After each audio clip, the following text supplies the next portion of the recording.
Ricmotech, high-performance sim racing equipment. There's only one place to go, Ricmotech.com.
Dictionary defines greatness as the quality or state of being great, as in size, skill, achievement, or power.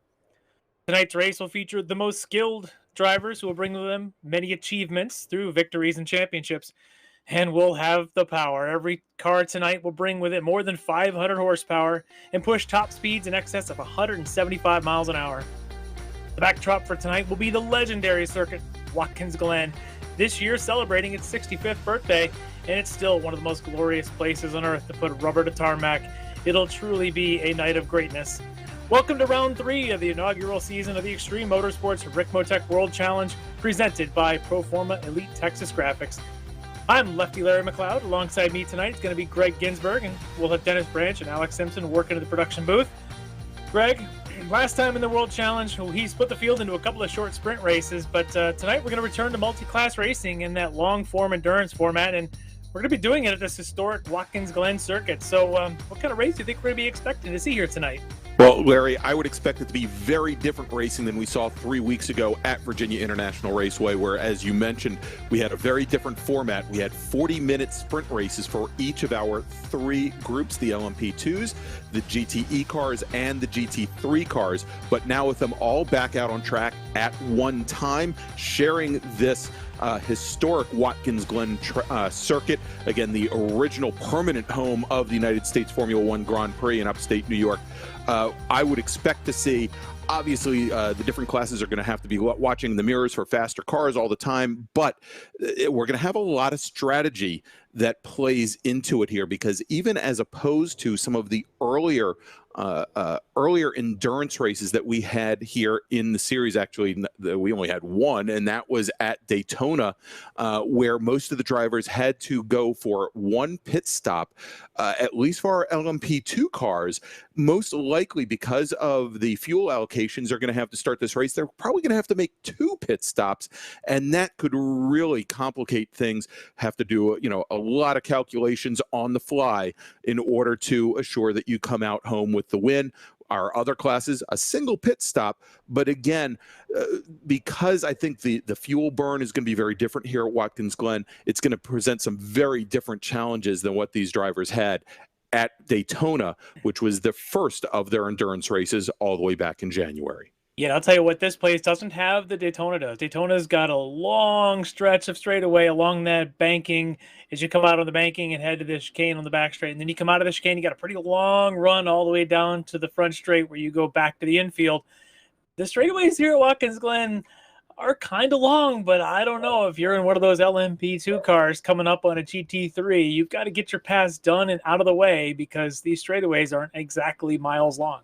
No, they're certainly not very long, but you have the advantage here, and what separates Watkins Glen from a number of the other tracks that the Ricmotech World Challenge will be racing at this year is that the corners here, they're all very heavily cambered, with one specific exception, and we'll talk about that a little bit later. But it's possible to take all that speed that you carry down these long straightaways and basically carry that through the corners. Now here, as we're watching one of our drivers on track heading out now for towards the end of the practice session here. That bus stop, otherwise known as the inner loop, is one of the exceptions, and another is turn 9. But all the way through here, the goal is not only to maintain speed, but to slowly increase speed throughout the entire course. And sure, you're going to have to watch those mirrors for faster cars coming up behind you, as we have Elvis Rankin here on board, now moving over to the LMP2 cars. For example, Dean Cox, and those LMP2 cars are going to carry a lot more speed, not only on the straightaways, but in the corners compared to our GTE and GT3 cars. But you can see here how you basically, with the cambered corners here, continue to draw and increase speed throughout this 3.4 mile course. A great shot right there here as we just wind down the last practice where we get to qualifying of one of those LMP2 cars, our Dallara P217, making that pass around that slower GT3 car right around that carousel corner at the end of that back straight. And you can see how easy that was. As you're saying, it's enough camber out there to easily run too wide, and it kind of extends the ability for the faster class cars to make the pass. Yeah, without a doubt, Larry. And so the practice, as we mentioned, has just finished. All of our drivers did have an extended couple hour-long practice session. We're going to be moving now over to qualifying, where the drivers will have 15 minutes in order to set their fastest lap. Now, the way they're going to do it, they're not going to be all virtually on track at the same time. They will have the ability to go out, and from what they will see through their windshields, it'll appear as though they are the only cars on track. They will have 4 laps over the course of that 15 minutes in order to set their fastest lap and set the grid for today's 75-minute race. Yeah, it's an infinite number of virtually identical tracks. It's so cool that you get your own Watkins Glen all to yourself to do whatever you want with, and go out there and set your flyers and reset as many times as you need to. But at the end of the day, you still only get 4 shots at it. But you don't have to worry about any other traffic getting in your way to lay down your fastest single flyer. And around here, we've seen some of the slower. We've seen some great racing. We were back here with the Ricmotech series for the classic sprints. We had the Miatas out here just a couple of weeks ago, and just fantastic racing. But what we had seen was it's extremely difficult to pass around this track, and I suspect it'll be that way when you're within a class around this track. So I think that qualifying may be relatively important within the GT3s or within the GTEs in this field. Yeah, and as we've seen, Larry, we saw this at Daytona. We actually didn't see this at VIR with the shorter sprint races. The strategy when you decide to bring your car into the pits is going to be paramount. The majority of these drivers probably will not be taking additional sets of tires, so it's going to be just on fuel. But, again, that is going to be key in whether or not you can make the undercut on a driver ahead of you that maybe you could not find your way around on course. Here as we watch Bobby Childs in the number 88 car make his way out of turn 9, and actually that was the one corner here, Larry, that I wanted to mention here, which is pretty much stands out and is different from almost every other corner here at Watkins Glen International. Turn 9, as you come out of the boot, back out onto back out onto what was the original short course here, is off camber. And that is the one place, and probably the most difficult corner in order to maintain speed. Exactly, as opposed to everywhere else where seemingly the track wants to help you make your way around the corners. I do love this track personally. It is one of my top 2, maybe top 3 tracks in the world. I love the elevation changes. I love, as you're describing, a lot of that on camber. It really does help you gain that mid-corner speed. I love the way the curbing is just your classic, asphalt curbs just painted over. I know there's been updates to the real world track that haven't made their way to iRacing yet, but this place just smells of like the 50s. It doesn't really doesn't feel like, you look at these Herman Tilke tracks that have been made up all over the world and stuff. This is not that. This is your classic natural terrain. We're going to build a track out in the farmer's field somewhere, and that's more or less what this still stands out as, a track still, 65 years later. Yeah, exactly, Larry. And so now that we've had that great description, why don't we go and we'll join Kevin Ford for a drive around our Watkins Glen International course.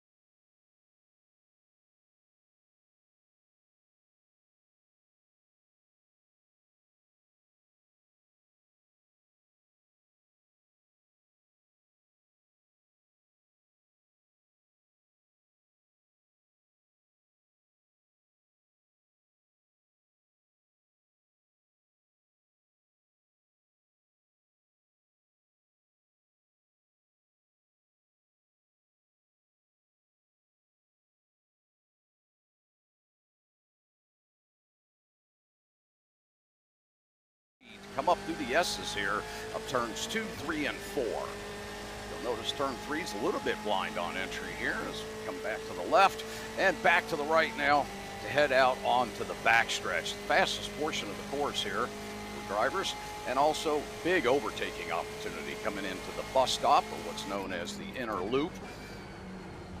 Hug those bottom lines here, get a nice smooth run and exit out as we swing out wide for the entry to the outer loop, or it's commonly known to drivers as the carousel. Heading up over the crest and downhill into the chute of turn 6.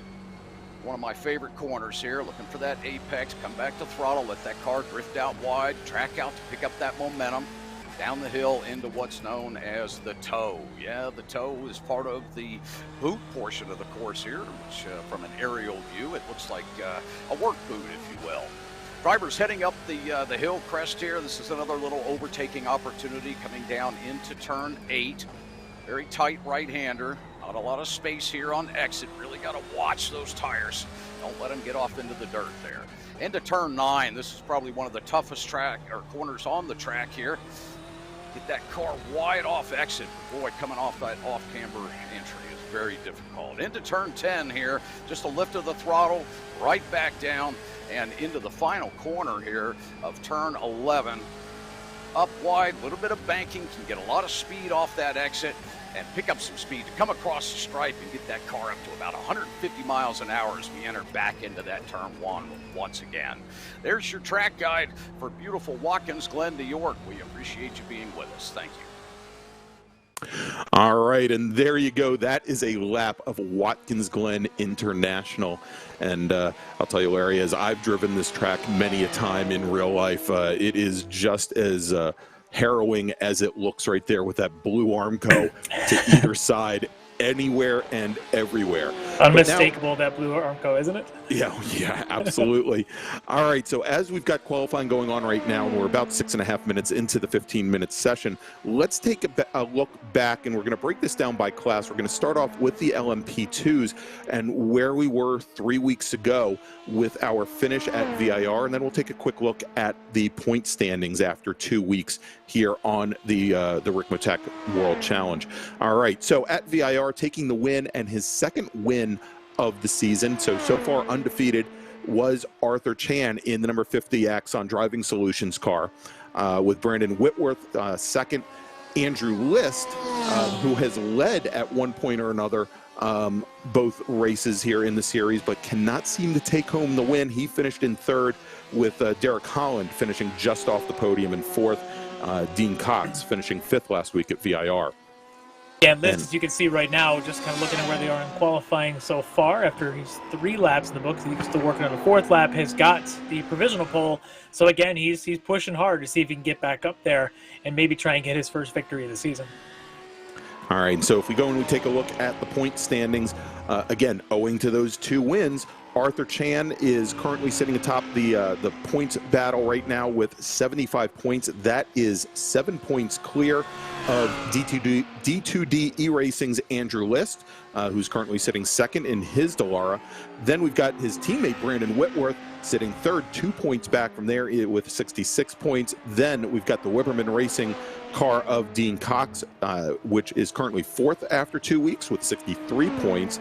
Then Indy Autosports' Derek Holland, then Tyler Gourmet, Brian Reeves, and Chad Parker, rounding out the top 8. And those are only, those 8 drivers are the only ones to have accrued points so far here in the World Challenge in LMP2. All right, so let's jump over to GTE.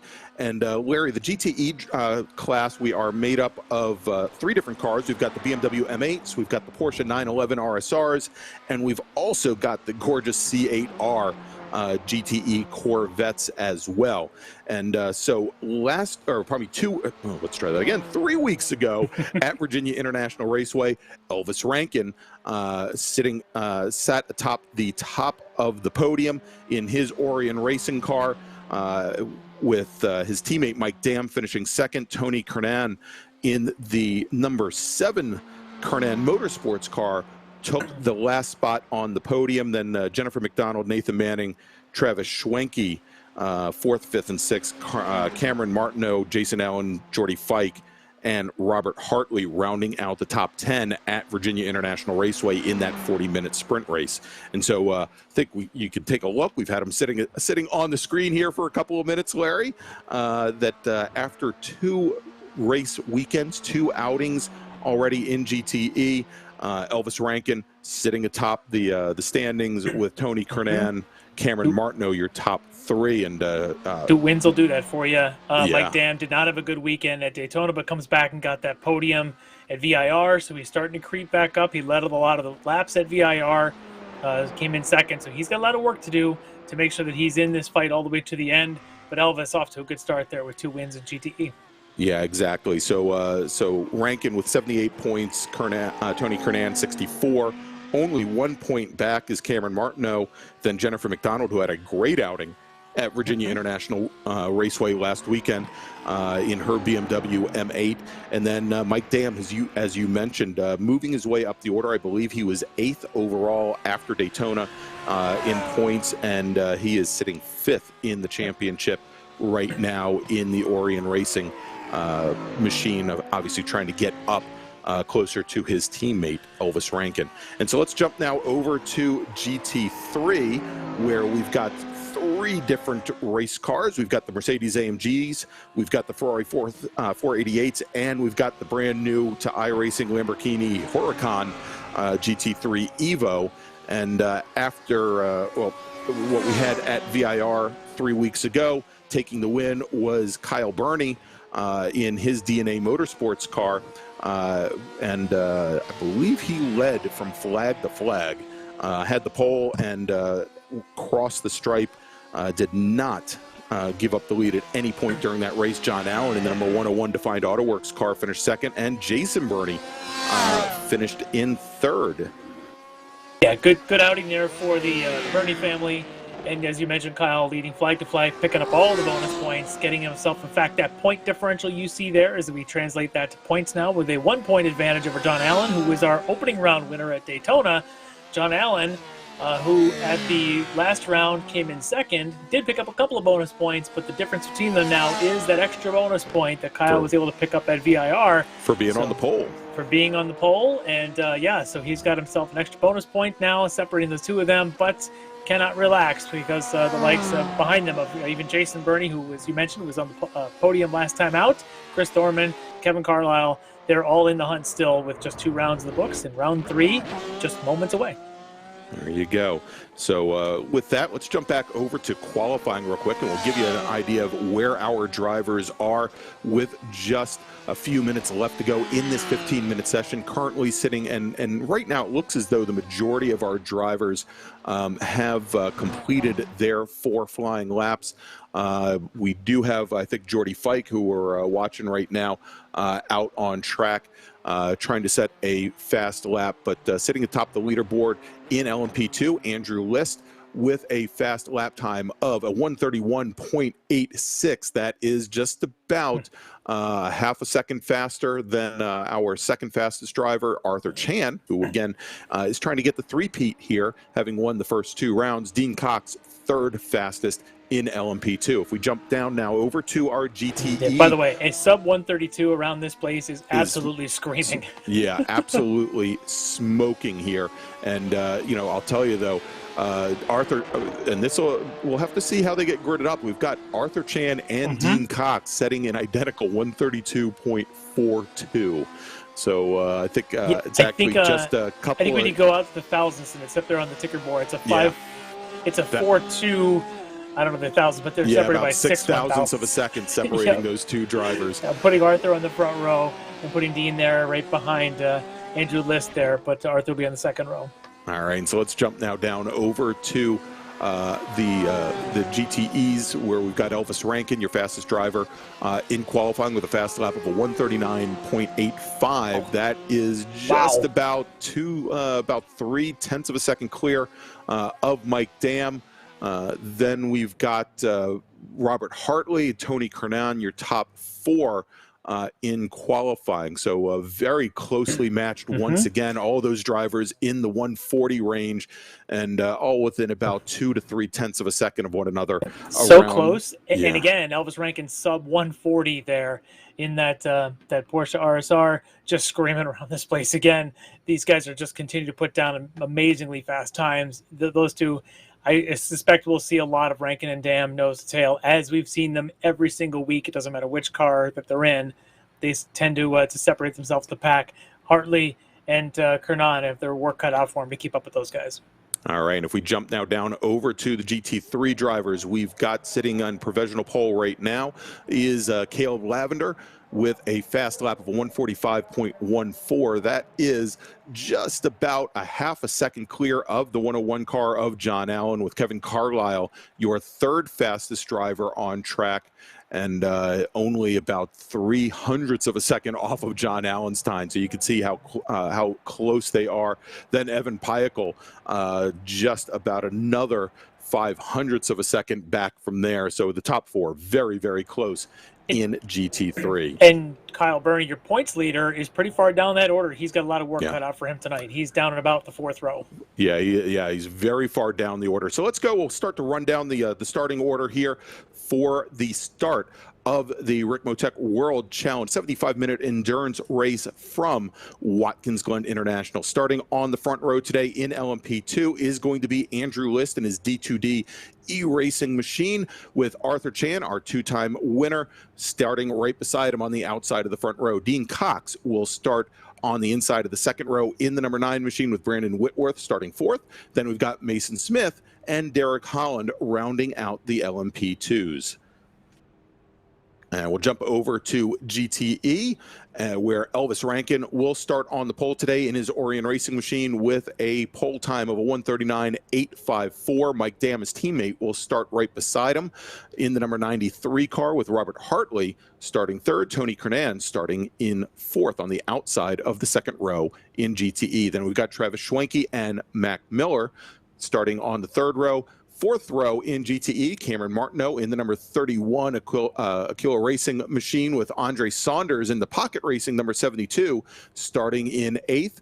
Then we've got Jennifer McDonald coming off that great finish at Virginia International Raceway in the number 99 car. She will start ninth in the BTL Motorsports machine, with Evan Wood starting right beside on the outside of the fifth row. Then we've got Jordy Fike in the number 11 car, in the number 09 car, with Jason Allen in the number 70 starting right beside him. That's 11th and 12th in GTE. Then Jason Ashton and Kevin Ford.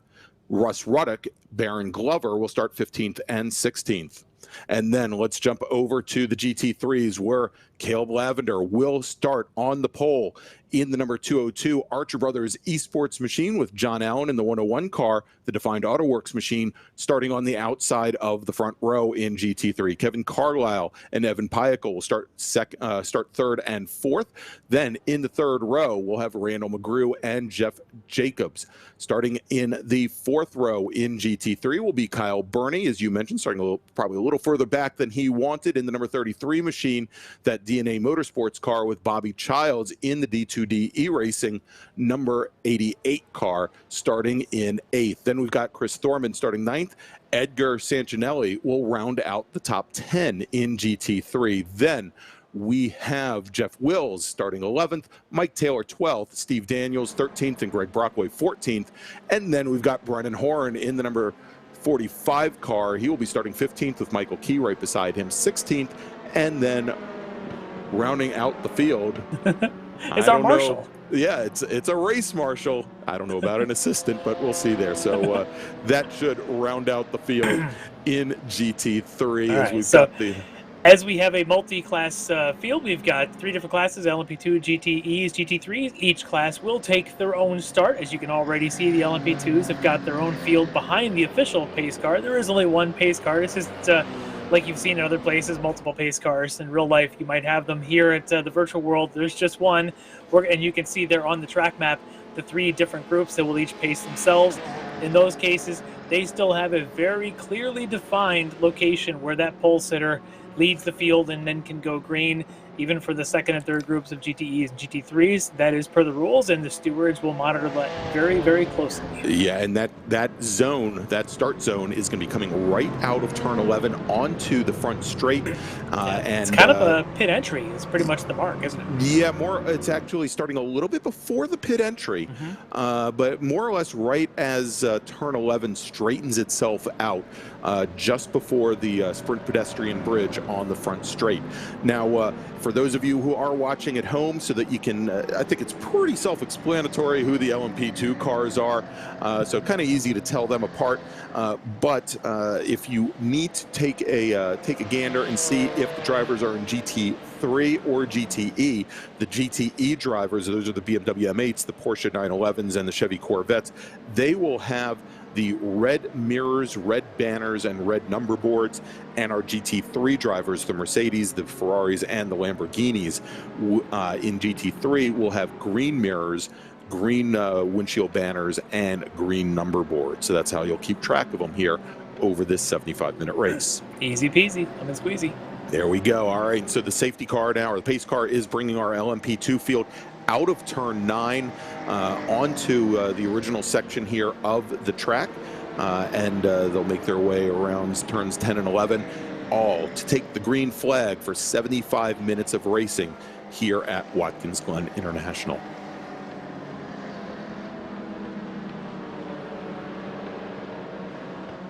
All right, and here we go as they come now down. We have the pace car on the pit lane, and we're waiting for the green flag, and there it is. And taking an early lead is Andrew List, with Dean Cox running second, and then side by side going down into turn 1.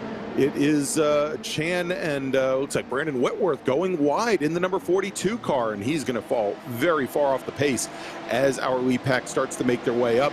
We've still got side by side Mason Smith and Arthur Chan trying to battle it out. We'll see who works their way up into third, and that is Mason Smith, moving Arthur Chan now back into 4th position, with Derek Holland in the number 80 car sitting in 5th. These cars work pretty well on cold tires, but they do start to build a lot of temperature, and they do build a lot of pace once the tires do start to warm up. And what these guys don't want to do is they don't want to let Andrew List just start to check away from the pack. Somebody's going to want to keep tabs on him.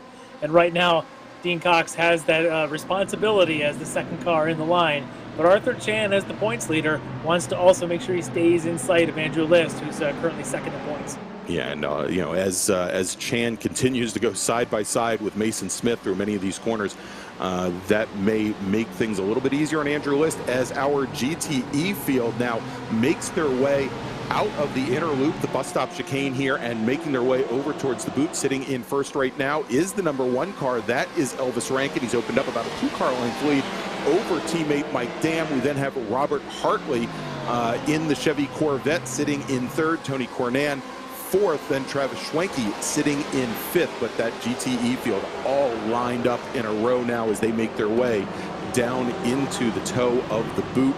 And you can see all the camber there as they climb up that very steep hill for the very first time. Yeah, GTE field really keeping themselves in check. Nobody stepping out of line yet. Certainly like we've seen the LMP2s. The GT3 field now also doing the same thing, as they've got themselves coming down into the toe of the boot for the first time. Yeah, we've got cars off already in GTE. Yeah, we've got some cars that have gone off now as they come out of turn number 9 and start to make their way through. If we now take a look, we've got them on the, I believe, on the right-hand side, our GT3 field. We've got Caleb Lavender, our pole sitter in class, sitting at the front. Oh yeah, that doesn't look good. That is the number 7 car. I think he's got some damage already.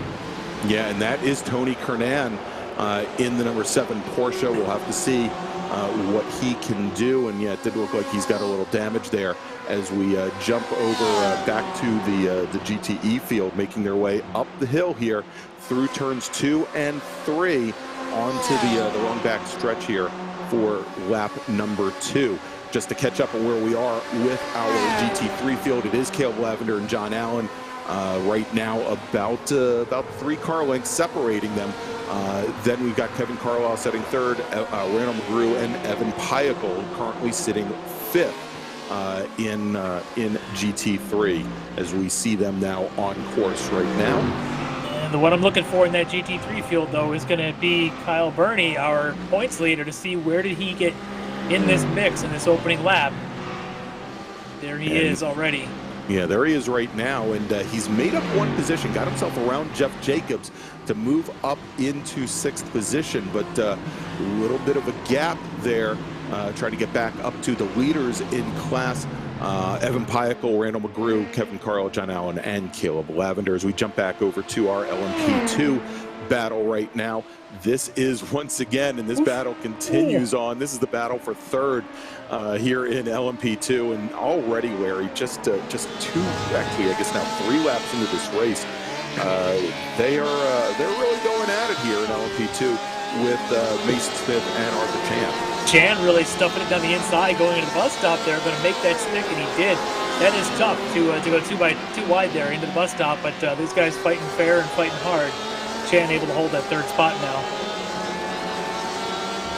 All right, as we follow our drivers going as they will, going wide on the exit of the 90 turn 1 here at Watkins Glen. A number of years ago, that used to be a gravel trap over there. They paved it over for the NASCAR boys, and now you see everybody using up as much of that pavement as possible to carry speed all the way up through the S's. As we sit right now with Cameron Martineau, he is sitting 4th right now. He's made up 3 positions here in the first 2 laps.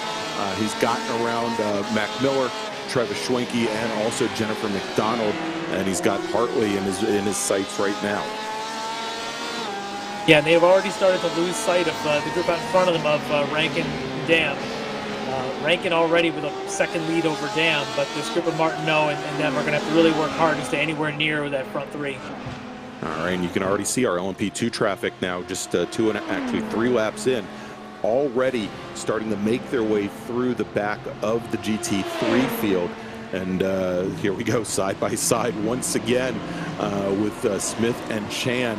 Oh, and a little bit of a big wild ride. The curbing there. Oh, and does slam the wall. That is the number 20 car of Mason Smith.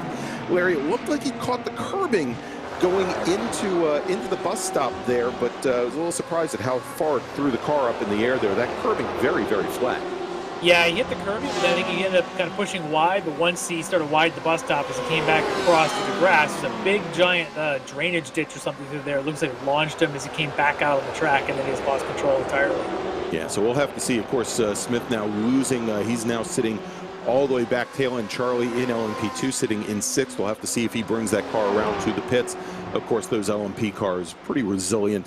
Yeah. He may be able to keep that car on track, but it may be a handful for him until he makes it up to his pit window, which should be typically probably about 30 minutes into this race. Kevin Ford, we got a good eye on him right now. So he's trying to catch Jason Aston, but he's got Russ Ruddick right on his tail as the 3 of them are just locking bumpers with these 3 cars now coming through with the Corvette, the BMW, and the Corvette coming down to that outer loop. Yeah, and at this point, all of our drivers, they should have the tires on lap 5, should have the tires up to speed. The camber here through the majority of the corners certainly helps in getting everything warmed up and getting the equipment ready to go here at Watkins Glen. Again, with these heavily cambered corners, as we watch this battle now going down into the heel of the boot. That is the 16 car of Schwenke, and had Mac Miller along with them as they make their way now out of turn 9 back out onto the track. But a great battle here as they go on. That was the battle for 5th in GT3. Yeah, you talk about the on-camber nature of this track, and that's one of the things I love about it, is because you can get on the gas basically a turn in almost every single corner in this place, and it just feels so good. It's so rewarding as a driver to basically hit the brakes, turn in, and you are wide open throttle at just about everywhere. And you get into such a rhythm until you get to turn 9, and you're just tiptoeing through, hoping to not touch the curb. And you're waiting, and you're waiting. Don't touch the curb at the apex, because you might die. And don't get on the gas too early, because you push out and hit that 5-foot strip of grass before the blue Armco. Yeah, I was going to say, and seemingly that Armco is closer than anywhere else on track, right at the exit of turn 9. And I'll tell you, going through there, that is... that one turn has given me the most, how do I put this? well, certainly the most issues, I think, of any other turn on this track. And yeah, as you mentioned here, the name of the game is get your braking done and getting back on the throttle early, because even right here, going up through the toe of the boot, I love the car feel of just that corner. Yeah, you just get sucked into the pavement. You're climbing uphill, which is great for grip, and then it's got a little bit of on camera. The closer you can ride that curbing on the inside, the better the grip is. You basically just drive the car as you're diving on the brakes all the way down to that curbing, and then just get on that gas so early, and even a little bit through 10, but then you get to, through 8, then you get to 9, and it's just treacherous. It's like being on ice, and then you get it through that, and then you get up to 10, and it's just like being on a bank corner at Daytona. You just sort of throw it into it, you get all the banking in your favor. It's just beautiful. All right, so as we've been following Travis Schwenke on board, we're going to move forward one position up to Elvis Rankin. And here's the big surprise, Larry, and I didn't see where this happened, but Rankin has dropped all the way back to 4th position here in GTE. Mike Dam, your front leader, with Hartley and Marco, your top 3.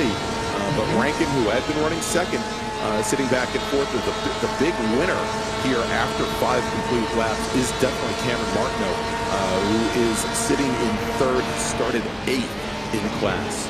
Yeah, he definitely has some kind of initiative with his last lap time, 42.2, and he had been running, in the high 40s, so he definitely dropped a couple seconds there. Might have had a few bad laps. Did not quite see what happened either. We have to keep an eye on that, because obviously Elvis and teammate Mike Dam are in a very close points battle. Mike Dam, of course, still has a very hungry Robert Hartley on his tail. He's not going to go anywhere anytime soon. Martineau, though, is going to have to probably worry about his mirrors with Elvis Rankin, because Elvis is going to want to catch back up to that battle for the lead pretty soon. All right, and if we're watching at home, we've got the split view right now. You can see on the left-hand side. Well, no longer on the left now. It's the full view.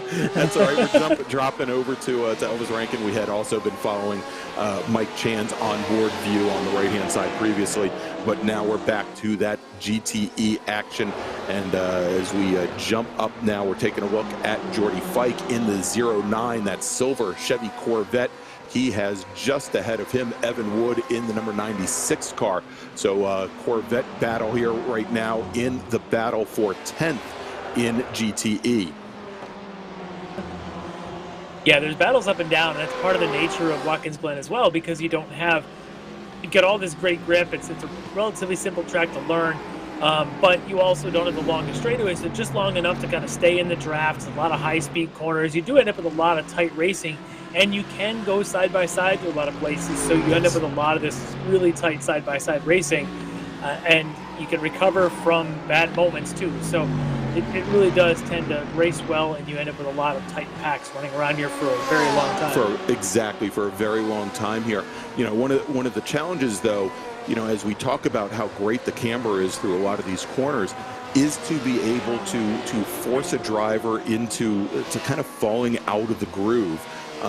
Perhaps you push them a little wide on the exit of the toe of the boot, turn number 7, so they have to go a really long way to get up that fairly steep hill, or even coming through the heel of the boot. If you push them around the outside where things flatten off just a little bit, so that they have a little bit more trouble with the grip there than if you enter from traditional corner here, as we watch the exit of turn 8.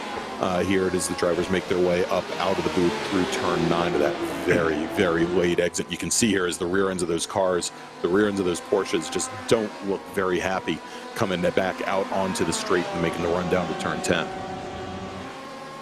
I love this place too, because the elevation changes are just so perfectly placed. But let's take a look back here at some of the GT3 actions. We got John Allen right now running 3rd in this group. Again, trying not to let the leaders escape him, as he had gotten the win in this class in the opening round at Daytona.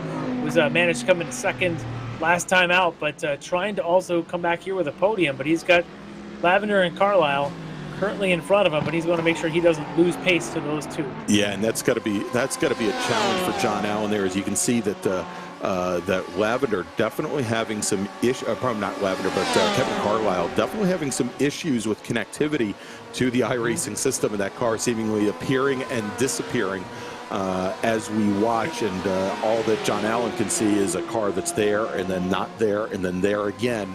and it's got to be somewhat difficult to focus, put that out of your head. It's very distracting when you're following someone like that, because when they land, there's big tire smoke that kind of bursts on the pavement in front of you. You don't know if they just locked up their tires, if it happens in the corner. You can't time them to maybe try and make a pass. You don't know if you're getting a draft from them. It is very distracting to follow somebody with a bad connection. Yeah, so that is the battle for that's the battle for second right now in GT3. As we jump back up, taking a look right now, the battle for this is the battle for second in the battle for is this the battle for third or the battle for second? This is the battle for third in GTE, where we've got Cameron Martineau in the number 31 car. As we mentioned, he made up 5 spots on the start, and then Elvis Rankin, who has fallen now back another position and has fallen back into 4th place here in GTE. Well, he and Martineau both ran a sub 141. They're both now in the 140s with their lap times. Yeah. Then now they're starting to keep pace with the pace of Mike Dam. So Martineau is definitely keeping up a good pace with Elvis Rankin behind him, which is good. My concern there was he might be holding Rankin up, but I doubt that that's happening, as they're both running a pretty good pace. They are making ground up on Robert Hartley in front of them. Yeah, that last time by, they did run almost, just about 1/10 faster than Robert Hartley. Hartley with a 141.10, and well, actually, a couple times. versus a 140.99, so 11 hundredths of a second difference there that last lap. All right, let's jump back a little bit further to the back right now, and this is the battle for 13th in GTE, where we've got Russ Ruddock in the number 95 Chevy Corvette being hounded by Kevin Ford. Ford in the number 32 BMW, that big BMW making its way, and I'll tell you though, not all that far up for before Ruddock and Ford get over to Jason Ashton. As a matter of fact, the last time by, both Ruddock and Ford almost a full second faster than Jason Ashton in the number 199 Chevy Corvette. So just getting a look at Kevin Ford going through the bus stop there, the inner loop. The fastest length of air in anything is to just drive the heck out of those curbs. The entry curb on your driver's right, the 2 apex curbs on your left, as well as drive right across the exit on your final right. His car just bounced hard over all of them. Yeah. Like, he just did not like them, and he seemed to come out of there facing the right way. Like, I thought he was going to be able to just make up ground and really stay up with Ruddock in front of him. He didn't move. He almost looked like he lost ground, and I'm wondering if his car is just so loose he can't even put the power down, and the car is just almost too stiff across those curves. Yeah, and that I was gonna suspect. I mean, obviously, if you can't keep the drive wheels on the pavement, you're not going to carry the speed around the corners. Let's take a look here, even as he makes his way over that curbing, over the gator teeth at the apex of the 90, and the car looks a little loose going through there, where typically it should not impact the car all that much, but he seems to be making up ground. Certainly making up ground on the number 95 of Russ Ruddock. He got a little help there, because Ruddock might have been easing a little bit to let the LMP2 car take the apex there at turn 1. So he's going to get a run now going to the bus stop. But, you know, if he can't get a run through the bus stop, it takes away the ability to make a pass then heading anywhere down towards the boot coming out of the outer loop. All right, and you can see now that we do have our GTE traffic making their way through the GT3 traffic as well. We're on board right now with the 8th place runner. That is Jason Allen. He's got Andre Saunders with him, trying to make their way through some slower GT3 traffic and just finally get it done as they come under braking going into the heel of the boot. But the number 70 car, Jason Allen, looking a little racy there now with and that is, I believe, Jennifer McDonald just ahead of him in the number 99 car, the number 99 BMW. Yes, it is. So one thing to think about is you mentioned this earlier on.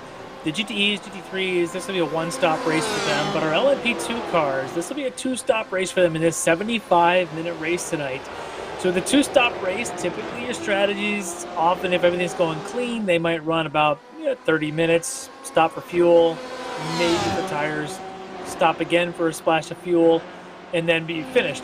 So the interesting to see tonight is, does anybody alter that? Come in early, Do they stop at the 20-25 minute and then try and go longer stints later in the race to kind of break up their strategy to their competition? So we'll be keeping an eye in the next 5 minutes or so to see does anybody come in from an early stop of the LMP2s.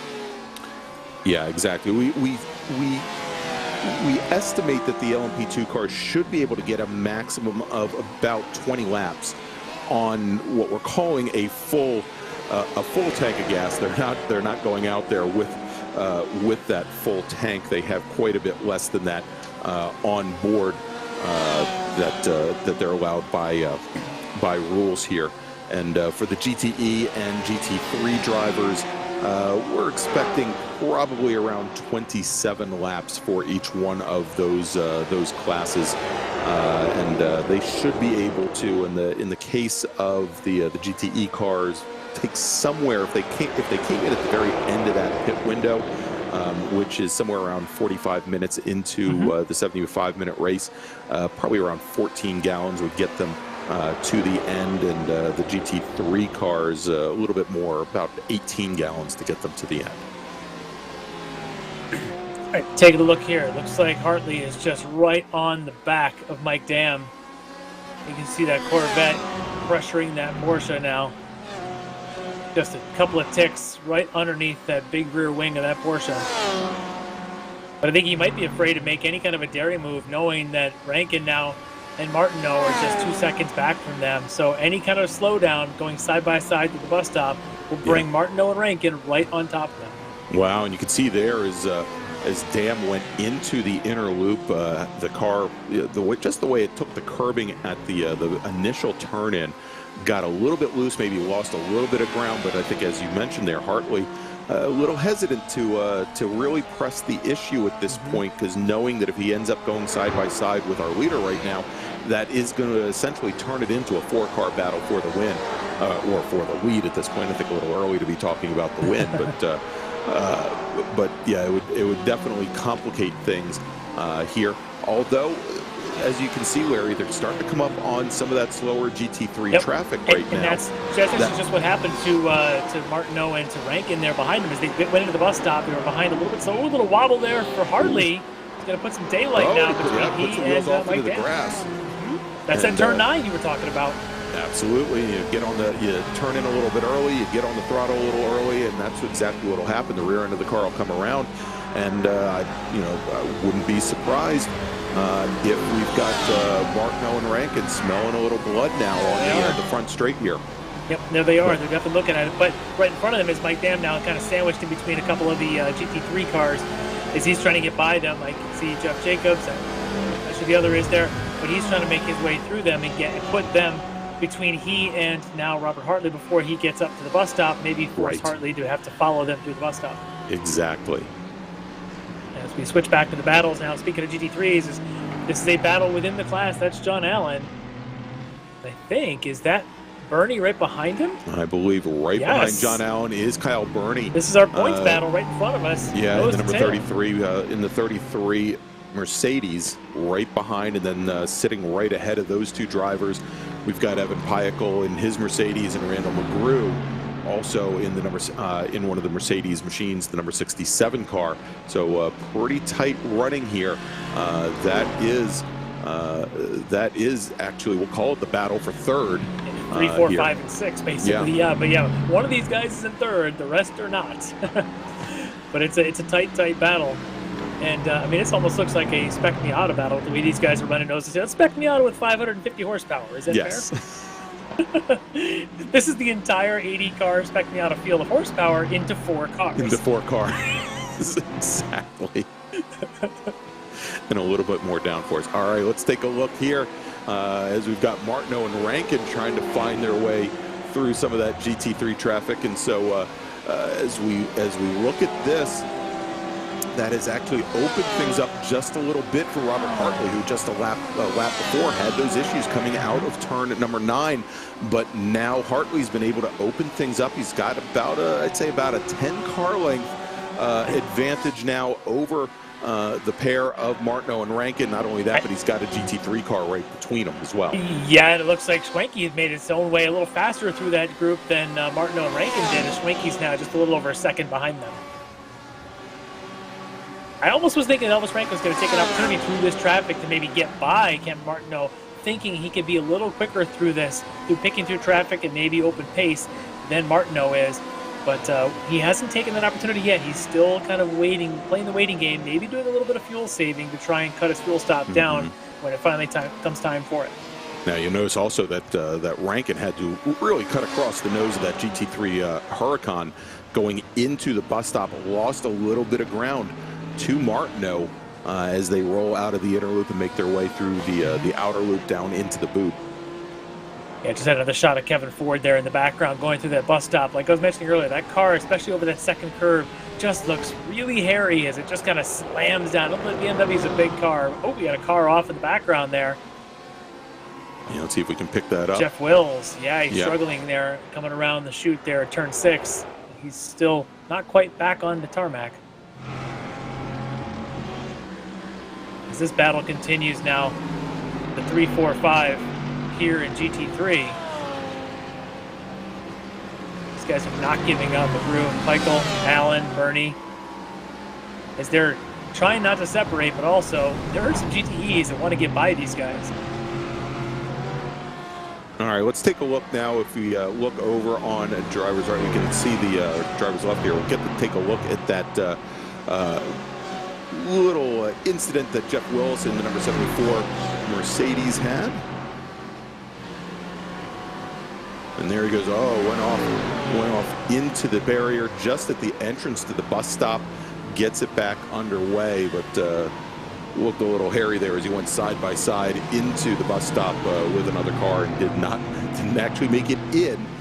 But again, gets back underway. We'll follow him by because I believe he then goes off, coming down and heading into the boot. We can see here he drives the car off driver's left and impacts the wall, probably driver's right, impacts the wall, coming into the boot, going down that chute area there. And I would suspect that we're going to see him going into the pits, and indeed Jeff Willis now just brings his car down the pit lane, and he is now taking his first pit stop of the evening. I'm just watching now. It looks like the Beltway at 5:30 in the afternoon around DC right now. Is you've got that group of 3, 4, 5, 6 of the GT3s. You've got Mike Dam, Robert Hartley nestled in there, and then oh yeah, by the way, you've got an LMP2 car there somewhere as they went through the toe of the boot, down the boot, down over to the heel. They were 2 wide, 3 wide. It was mass mayhem, but not a single bit of contact through any of it. No. Somehow they sorted it out. It's still Mike Dam in the second half of Robert Hartley, Martineau, Rankin, and Schwenke still a couple of seconds back from there, but it got hairy for a second there. Yeah, it certainly did. Actually, it was Derek Holland in the number 80 car and Brandon Whitworth in the 42 car. Both of our LMP2 drivers currently running 4th and 5th, trying to weave their way through that battle there. And I'm just watching this here where you've got John Allen now trying not to lose pace with the rest of the GT3 friends here, and yet you've got this intertwining of all these GTEs that are also trying to fight their own battles somewhere in this, and it's just turning into just utter mayhem now as they try to find their way out before they get to the bus stop here shortly ahead. All right, let's see here as they come on in. And you'll see here now we've got that battle back together with Rankin, who's made up ground on Martineau, and they are back to nose to tail as they come out of the bus stop, make their way down the chute. And Elvis Rankin, he has position as they go into turn number 6, and we have a new 3rd place runner in GTE. That's Elvis Rankin, and drop Martineau now in the 31 car back to 4th. That looks like an awful friendly pass of Rankin on Martineau. Perhaps recognizing in the moment that Rankin can maybe make up a little bit of pace. I'm not sure, but that definitely looked like a relatively easy pass going into turn 6. I would agree. But wow, this traffic is just insane right now with these guys. We're just at that perfect time of the race where there's 3- and 4-way battles happening in 2 or 3 different classes that all happen to converge at the same point on this same part of the course. GT3 battle is just a train. Yes. Yeah, exactly. And seemingly as the GTE drivers and the LMP2 drivers make their way through these little groupings, it hasn't really upset them all that much as we watch McGrew, Randall McGrew in the number 67 Mercedes, John Allen in the 101 Huracan now nose to tail. This is the battle for 3rd as they make their way now out of the 90, and then right behind, you can see side by side with Kyle Burney and Evan Pyakel. It's hilarious to see an AMG Mercedes trying to catch a draft off the back of an RSR Porsche 911. Doing everything he can to get just a few extra bits of speed coming around turn 1 and up through the S's there. Probably not a lot they can get, but trying every bit that they can. Every little bit there that they can grab and make their way up the hill there certainly helps. But now we've got that Porsche trying to make their way past John Allen and Randall McGrew. Let's see what happens as they come down the chute. And there he goes. John Allen tries to tuck in right behind that Porsche. We'll see if he tries to use it as a pick. And doesn't. The Porsche comes right underneath. Look at that. McGrew gets pushed a little bit wide on entry, going into the toe of the boot, and that allows John Allen whatever ground he lost the corner before, right back on the tail of Randall McGrew's number 67 machine. Yeah, and that seems to be the way this goes. Is the trail? Oh, we got an incident here with Cameron Martineau, as we had just seen he and Rankin swapping positions. Now he's involved with something at turn 9. Yeah, and it looked like Rankin was a little bit off pace coming out of turn 9 as well. Let's take a look here and see exactly what happened.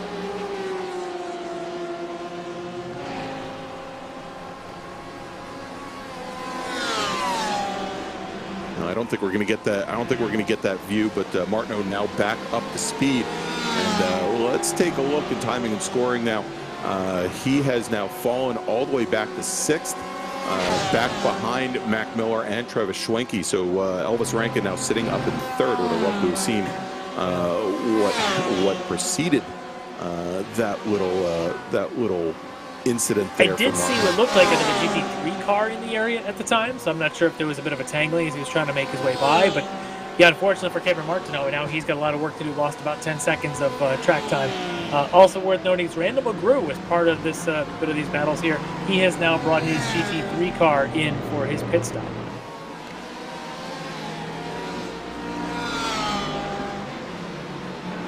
All right, we're out and we're watching the replay right now on screen, where Martineau got right into the back of a GT3 Mercedes coming into turn number 9. And a little bit of a punt there, and ended up having to come to a complete stop. I believe that was. Let's see who that was. Which Mercedes that was? I thought that possibly. Yeah, I think it might have been McGrew. That would explain why he's in the pits already. Yeah. Unfortunate. And there we go. We're watching the replay again on camera right now, and yeah, it looks like Martineau just got right into the back of that red and black Mercedes, right at turn in for turn 9. Well, here we go. A few more stops. This is looking like the first of our LMP2 cars are now coming in with Andrew List, our overall leader, now in the pits. That'll give the lead now over to. I believe that's going to be Dean Cox now assuming the lead, with Andrew List being the first of our pit takers. Brandon Whitworth also has come into the pits. Let's see what kind of pit time List takes and where that puts him. A couple of our LMP2s in there.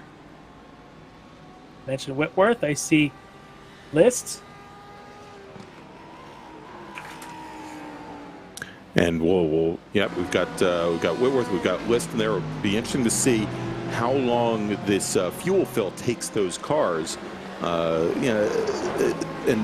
whether or not we see them take the full fill at this point, only 21 laps into the race, or if they go in short fill, and basically try to split the amount over the 2 pit stops here. As we watch now, Jordy Fike in the number 09 Corvette. Making his way up and around. Fike has got a pretty tough battle going on right now here as he finds his way around. And let's see who that is that he has, which Mercedes that is right ahead of him. It should be Kyle Burney, I believe, the green one. Yeah. Kyle Burney in I believe in front. And then Evan Peichel, pardon me, and then Lavender ahead. All right, let's take a look here. Pit stops are definitely underway. Yeah, looks like Tony Kernan in the number 7 Porsche has brought his car down the pit lane. Kevin Ford, also in the BMW out of GTE, has brought his in as well. So quite a few early pit stops even going on in the GTEs, GT3s, in addition to what we've seen in the LMP2s.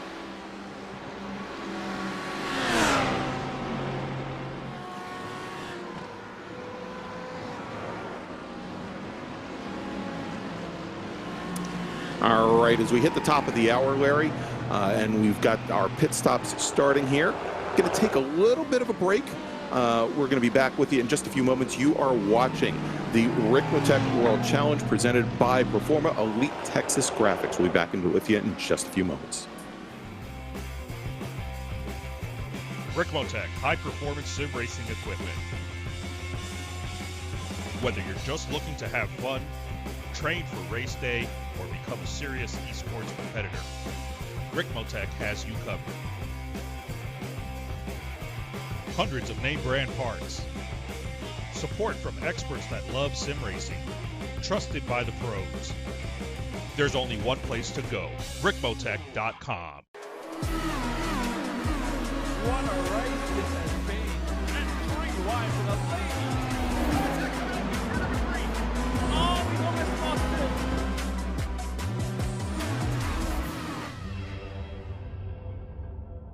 The official Road to Indy E-Series returning to iRacing Wednesday, 6:45 Eastern. Catch all the action live right here on Apex Racing TV.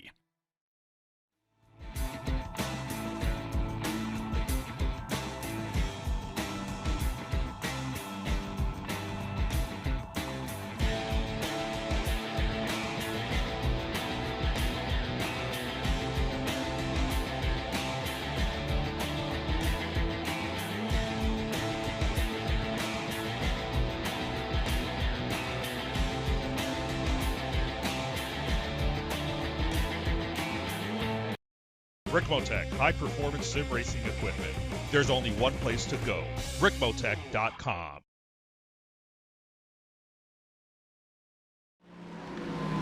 All right, and we're back with action from Watkins, Glen International, the Extreme Motorsports Ricmotech World Challenge. I'm Greg Ginsburg, joined by Larry McLeod.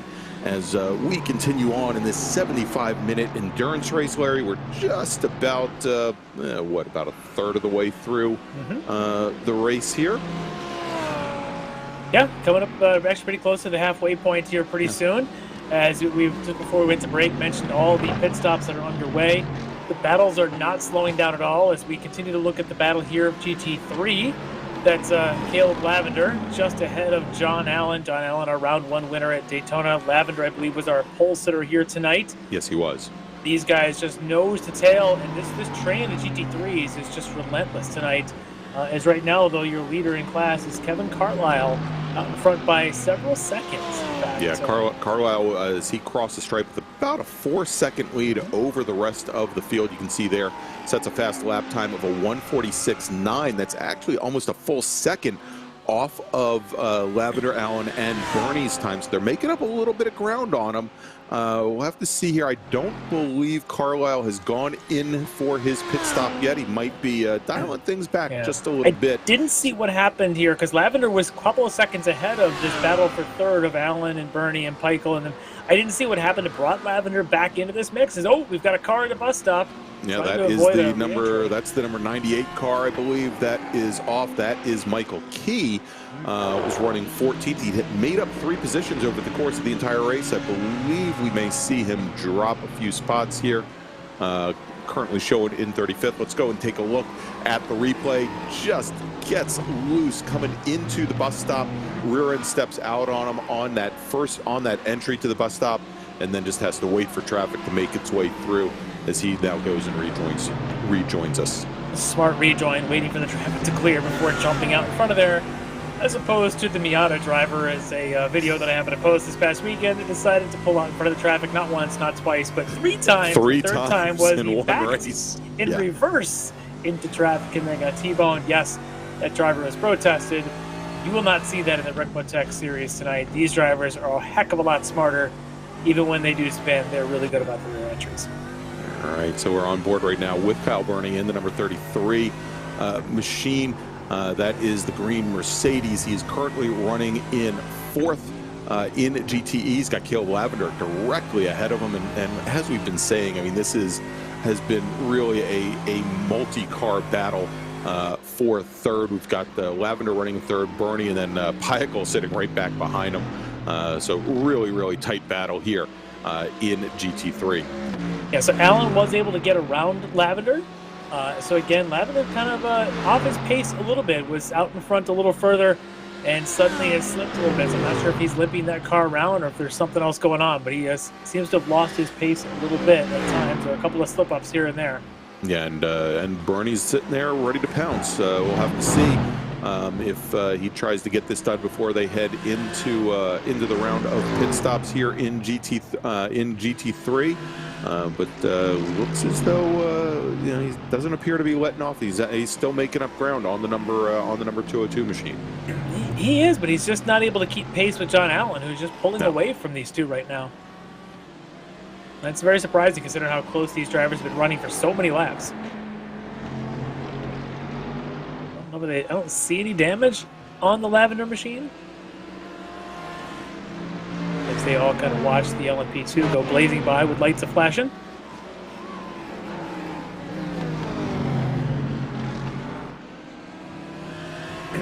Lavender, sometimes in the course of a 75-minute race, you just get sort of a moment of, did I remember to turn off the stove?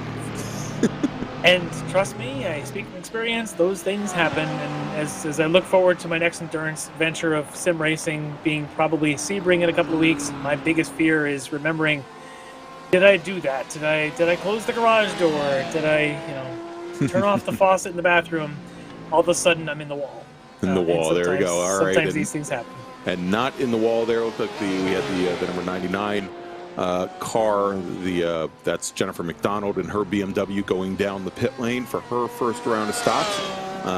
That is, we'll see here. That should put her down somewhere around, I believe, 12th or 13th here in the order. But we'll see where she rejoins and how things play out as she now makes her way out of the pit stall, and looks like she'll be rejoining here in just a few moments.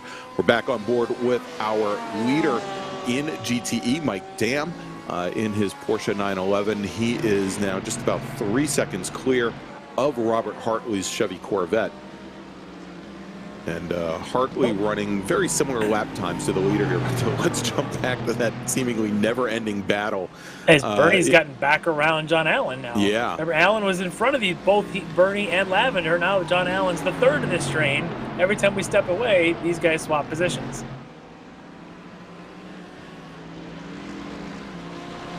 It does seem to be an endless battle between them.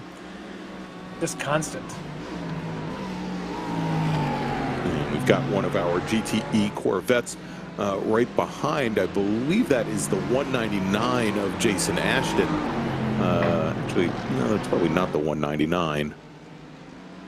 We'll see if we can get a number the next time by, but sitting right in the back of that GT3 battle as we now have our LMP2 cars trying to make their way through as well. This is the joys of mixed class racing. Of course, yeah, Andrew List. That's Andrew List right in the middle of that pack. Led this entire field for the longest time. Right now, having taken his pit stop, he's now in third with Dean Cox having also taken his pit stop, has assumed the lead. So did not see how Andrew List and Dean both pit. Yeah, and Arthur Chan had taken his pit stop as well. And really interesting to look at this, Larry. Has he stopped? I don't think Arthur's stopped, has he? I don't think he has, but Dean and Andrew and Derek Holland and Brandon have all stopped. Arthur, I think, is the one that has not. But I'm wondering what happened to Andrew, as it appears Dean has stopped, and yet Andrew is 35 seconds behind him unless Dean did a drive-through or something.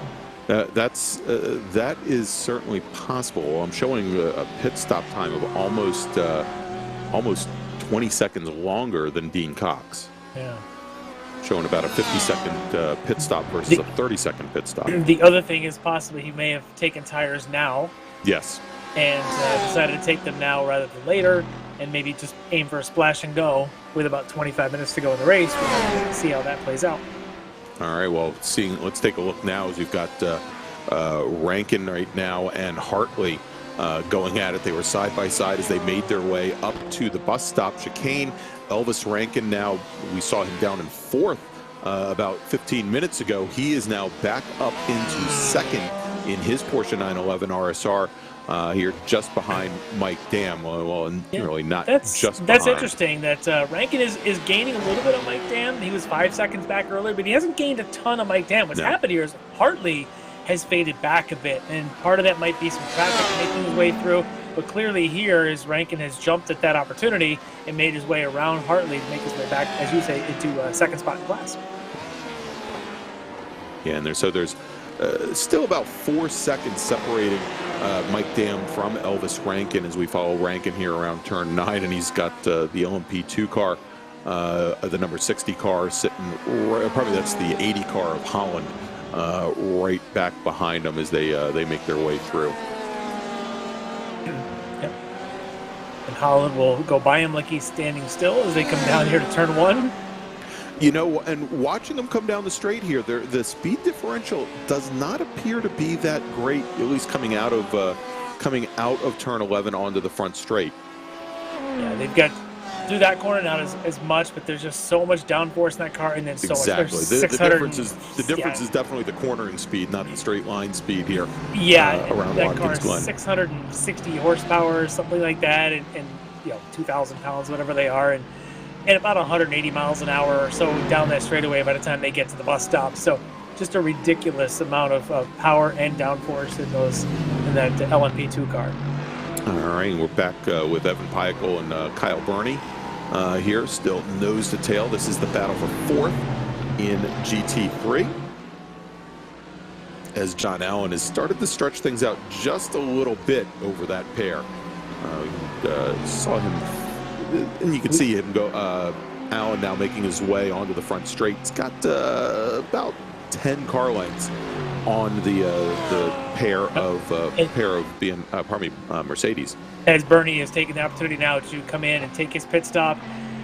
I'm wondering if his tires have finally had it, so he's going to go ahead and come in. We'll see if he decides to put tires on or just go with fuel only.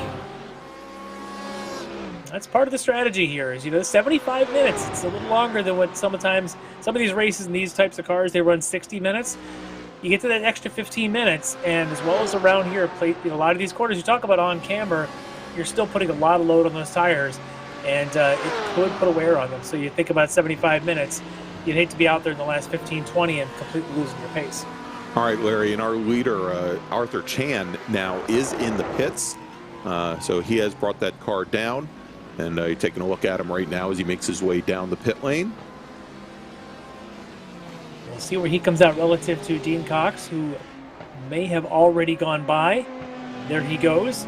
So Dean Cox will assume the overall lead and lead, of course, in the LMP2s.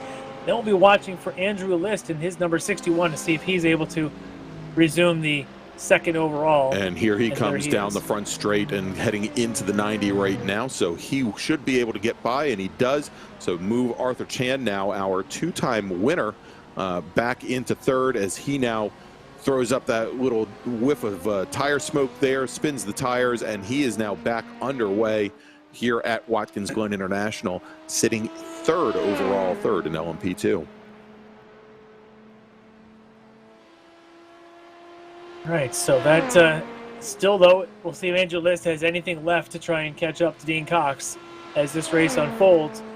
But still watching that gap as we jump to GTEs. Watching the gap of Elvis Rankin. He's taken another second out of Mike Dam, as neither of those guys have stopped for their fuel stop yet. But Rankin is starting to really put down the pace and really clip off as he's forcing Mike Dam to lay down qualifying level of laps at this stage of the race, as it looks like fuel stops are now underway. Both of them. Yeah, both of them now. come down into the pit lane All here. three, as it looks like Hartley's doing the same. Hartley rolls in as well in his Chevy Corvette. And Larry, I was going to say that in the last 4 laps, Rankin had raced another full second between he and Mike Dam. We've seen him go from a 5-second gap to a 4 to a 3-second gap when they came out of turn 11 and headed into the pits. And now, of course, it's just going to be a question who takes more fuel. And let's see if Elvis Rankin was able to save any fuel following behind Cameron Martineau for all those laps earlier on in the race, as well as he may just have. Yeah, and there you go, pulling out. That's Mike Dam pulling out first. Yeah. Who has not had any help with fuel save, but he's the first one out by a lot. All right, and so Rankin and Hartley are back underway as well, and as they roll out, it was Elvis Rankin, first driver of that pair, off of the pit lane and back underway here at Watkins Glen. But Mike Dam, he opens up almost immediately almost a 3-second lead over Elvis Rankin. Right back where we started from. Yeah. 3 seconds in, and then 3 seconds coming back out. So we've got around 25 minutes left in this race. Looks like it's going to come down to just sheer pace between the battlers there, Mike Dam and Elvis Rankin. And don't count out Robert Hartley. Nope, and Caleb Lavender, who had been running up in the top 3 in GT3. He is now on the pit lane for his first pit stop of the day.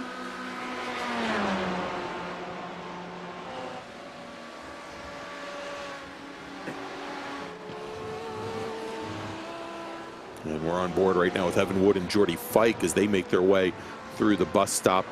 This is the battle for 11th in GTE.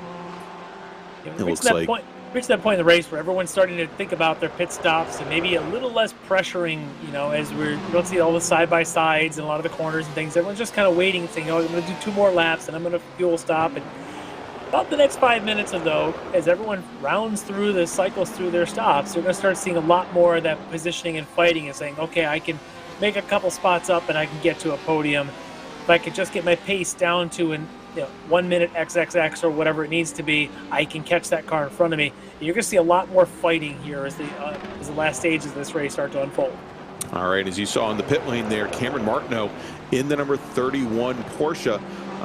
He made his way into the pits for his first and probably only pit stop of the evening.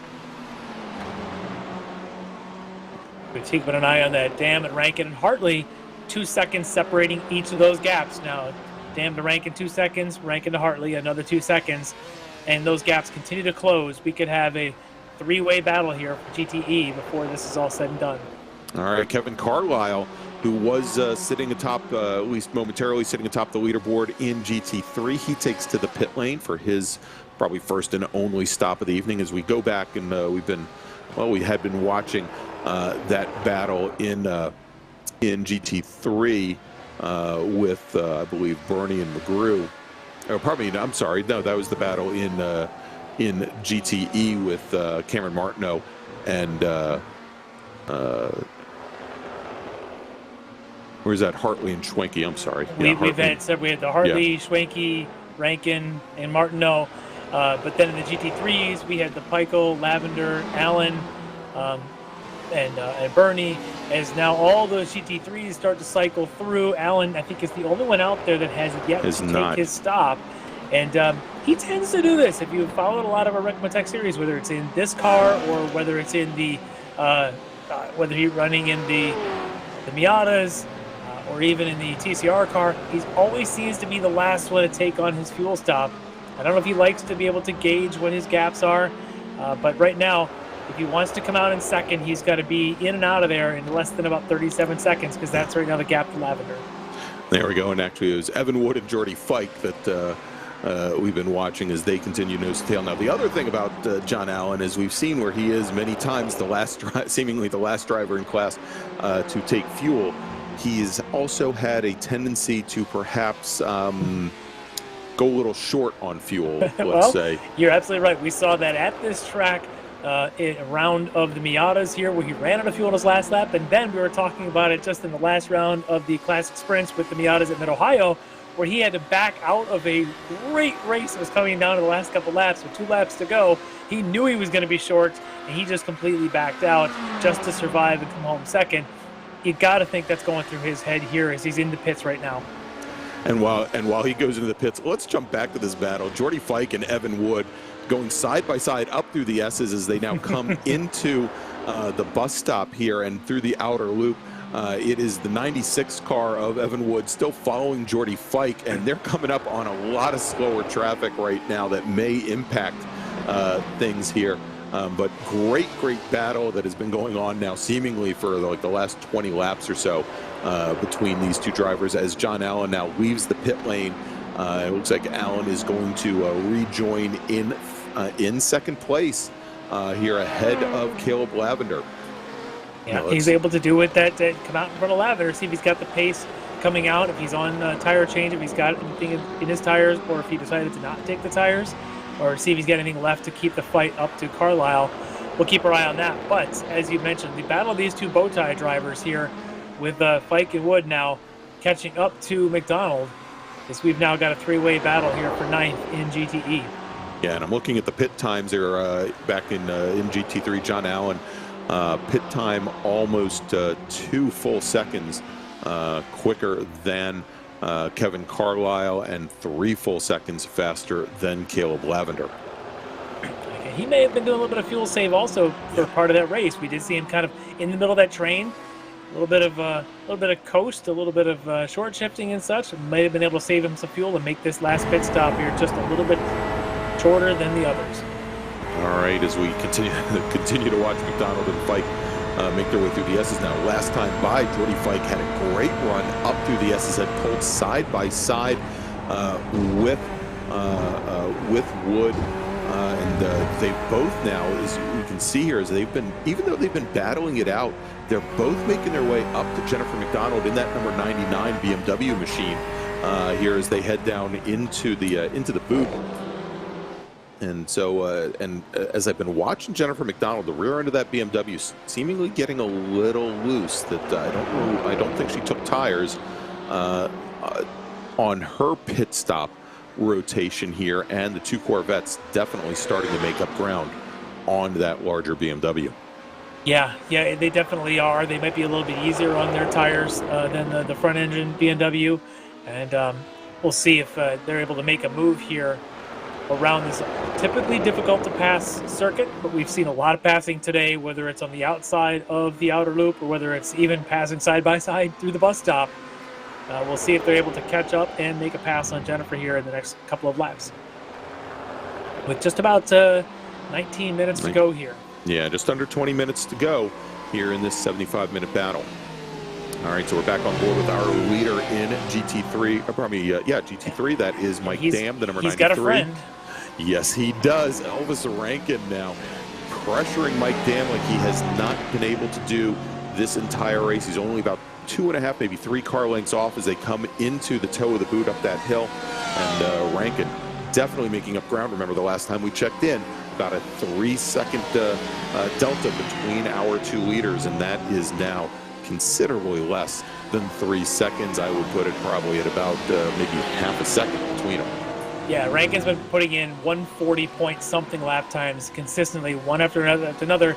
Yet every time Mike Dam catches up to the lap traffic, he tends to back off just a little bit more, as you can see right now. Following John Allen through turns 9 and 10 and 11, he's just not able to quite get around him. And there's Rankin right on the tail of Mike Dam, just ready to pounce next time he gets a chance, which could be as early as the bus stop, or maybe he'll just sort of play the slow game and wait for another opportunity in a few more laps. Yeah, and you can see here as they come out of the 90, Rankin turned in a little bit later and was ready to come underneath John Allen. Did not lose a lot of ground, whereas Mike Dam really followed John Allen down quite a bit coming out of turn 10. And here we go, already playing some games. Dam trying to break the draft as they come out of the S's and head down into the bus stop. These two this two never quit. It seems like every single week it's going to come down to a Mike Dam, Elvis Rankin, teammate on teammate battle. And so it doesn't matter which car it is, whether it's a GT4, whether it's here in these cars, it just doesn't matter. It's going to be these two excellents at the front, and somehow it happens to us again here, even though we had seen Elvis Rankin fall back as fourth. He was as far back as 6 seconds or so back, and here he is with 17 minutes left in this race. Elvis Rankin putting the pressure right on the back of Mike Dam. All right, so we've got the two Orion Racing teammates now coming into the heel of the boot. And once again, Rankin has to try and find his way, really for the second time here, hitting traffic at a very inopportune time. He's lost a tiny bit of ground to our leader, Mike Dam, but certainly not out of the draft and not losing the scent of our leader at this point as they complete lap 37, starting lap 38 here at Watkins Glen International. Really waiting for Elvis. I think he's just really playing the patience here, just waiting for Mike to kind of get caught in some traffic. Elvis has definitely shown a lot of patience in the last number of rounds, regardless of which of the races it is. He really is showing a lot of veteran patience for a young man. Yeah, definitely playing the long game here, as opposed to putting that car in harm's way and trying to force the issue early on here. As we take a look at now as Miller and Martineau make their way down and through. This is the battle for fifth right now in GTE here between the two Porsches.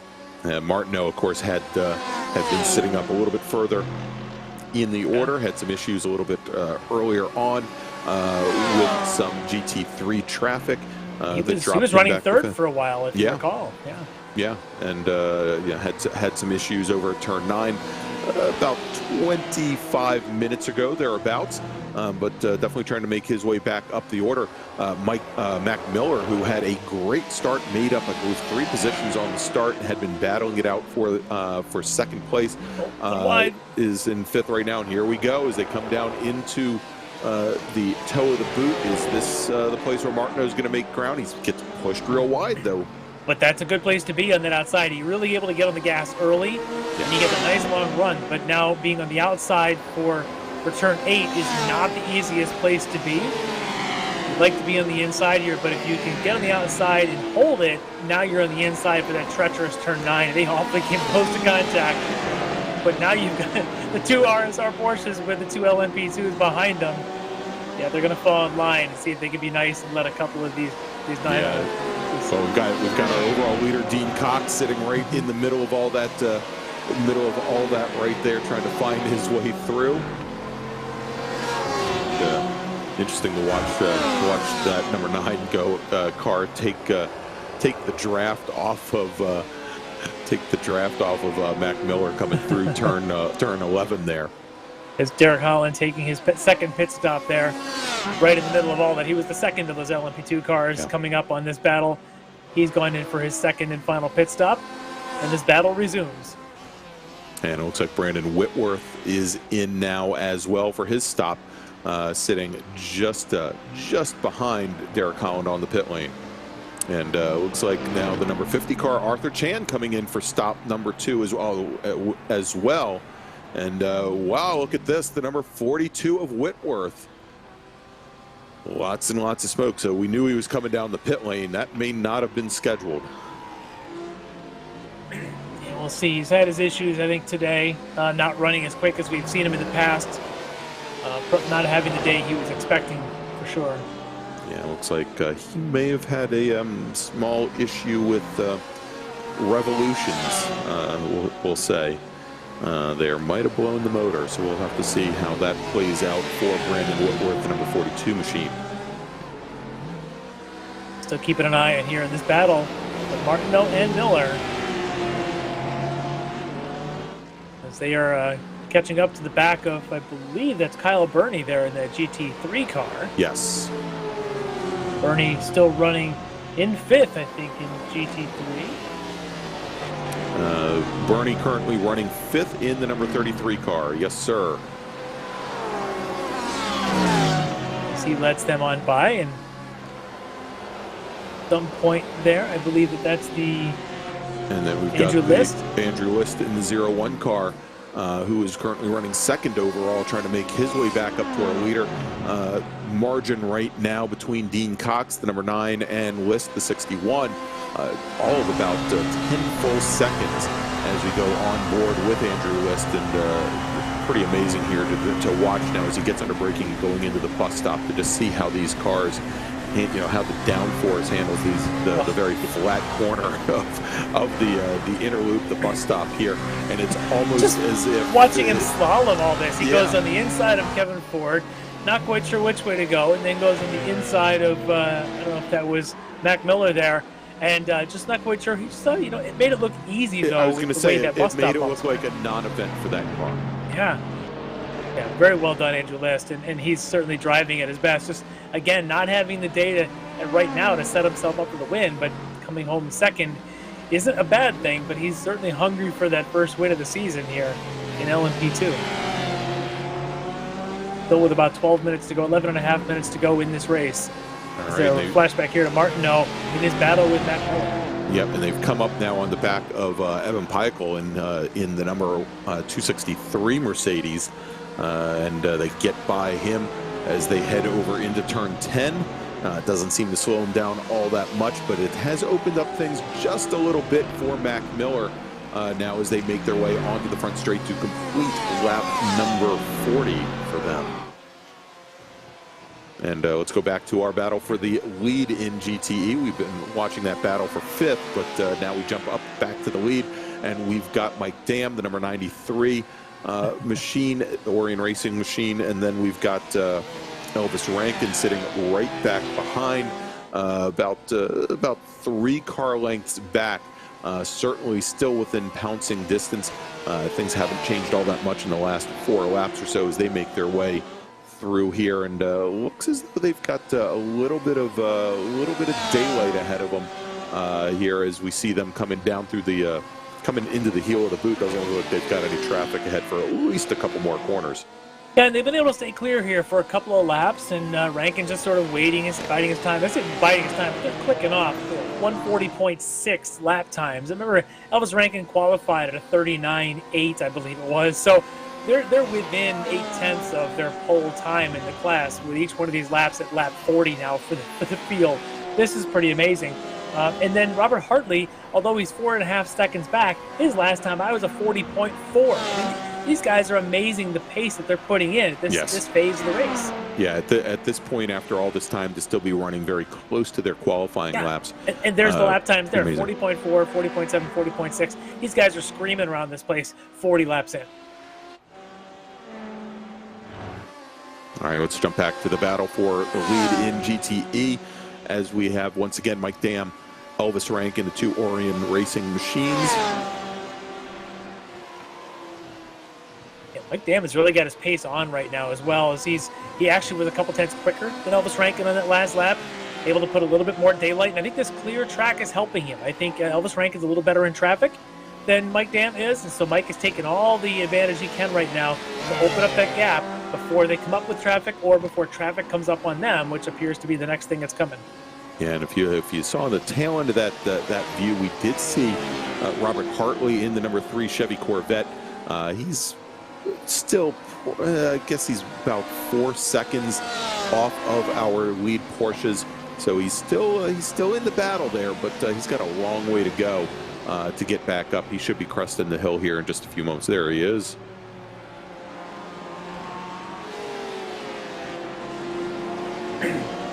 I tell you, Mike Dam is really just making it tough on Elvis Rankin right now with only about 8.5 minutes to go. It's going to be really tough now until they come up on a traffic for Elvis Rankin to make up any sort of ground. Mike Dam is on his game. We flash back over just real quick to kind of recap of GT3s as Kevin Carlisle has just really been the class of the field today with almost a 4-second gap on John Allen, who's done what he can to separate himself from the rest of the field that he was with early on. And our pole sitter, Caleb Lavender, right now sitting in a very solid 3rd, and then the rest of the field just sort of lined up behind them with Michael and your points leader Bernie still back in 5th. Not where he wanted to be coming in with the overall points lead. Shows you the parity that this class has, that we could be shaping up to have our 3rd winner in 3 rounds in GT3.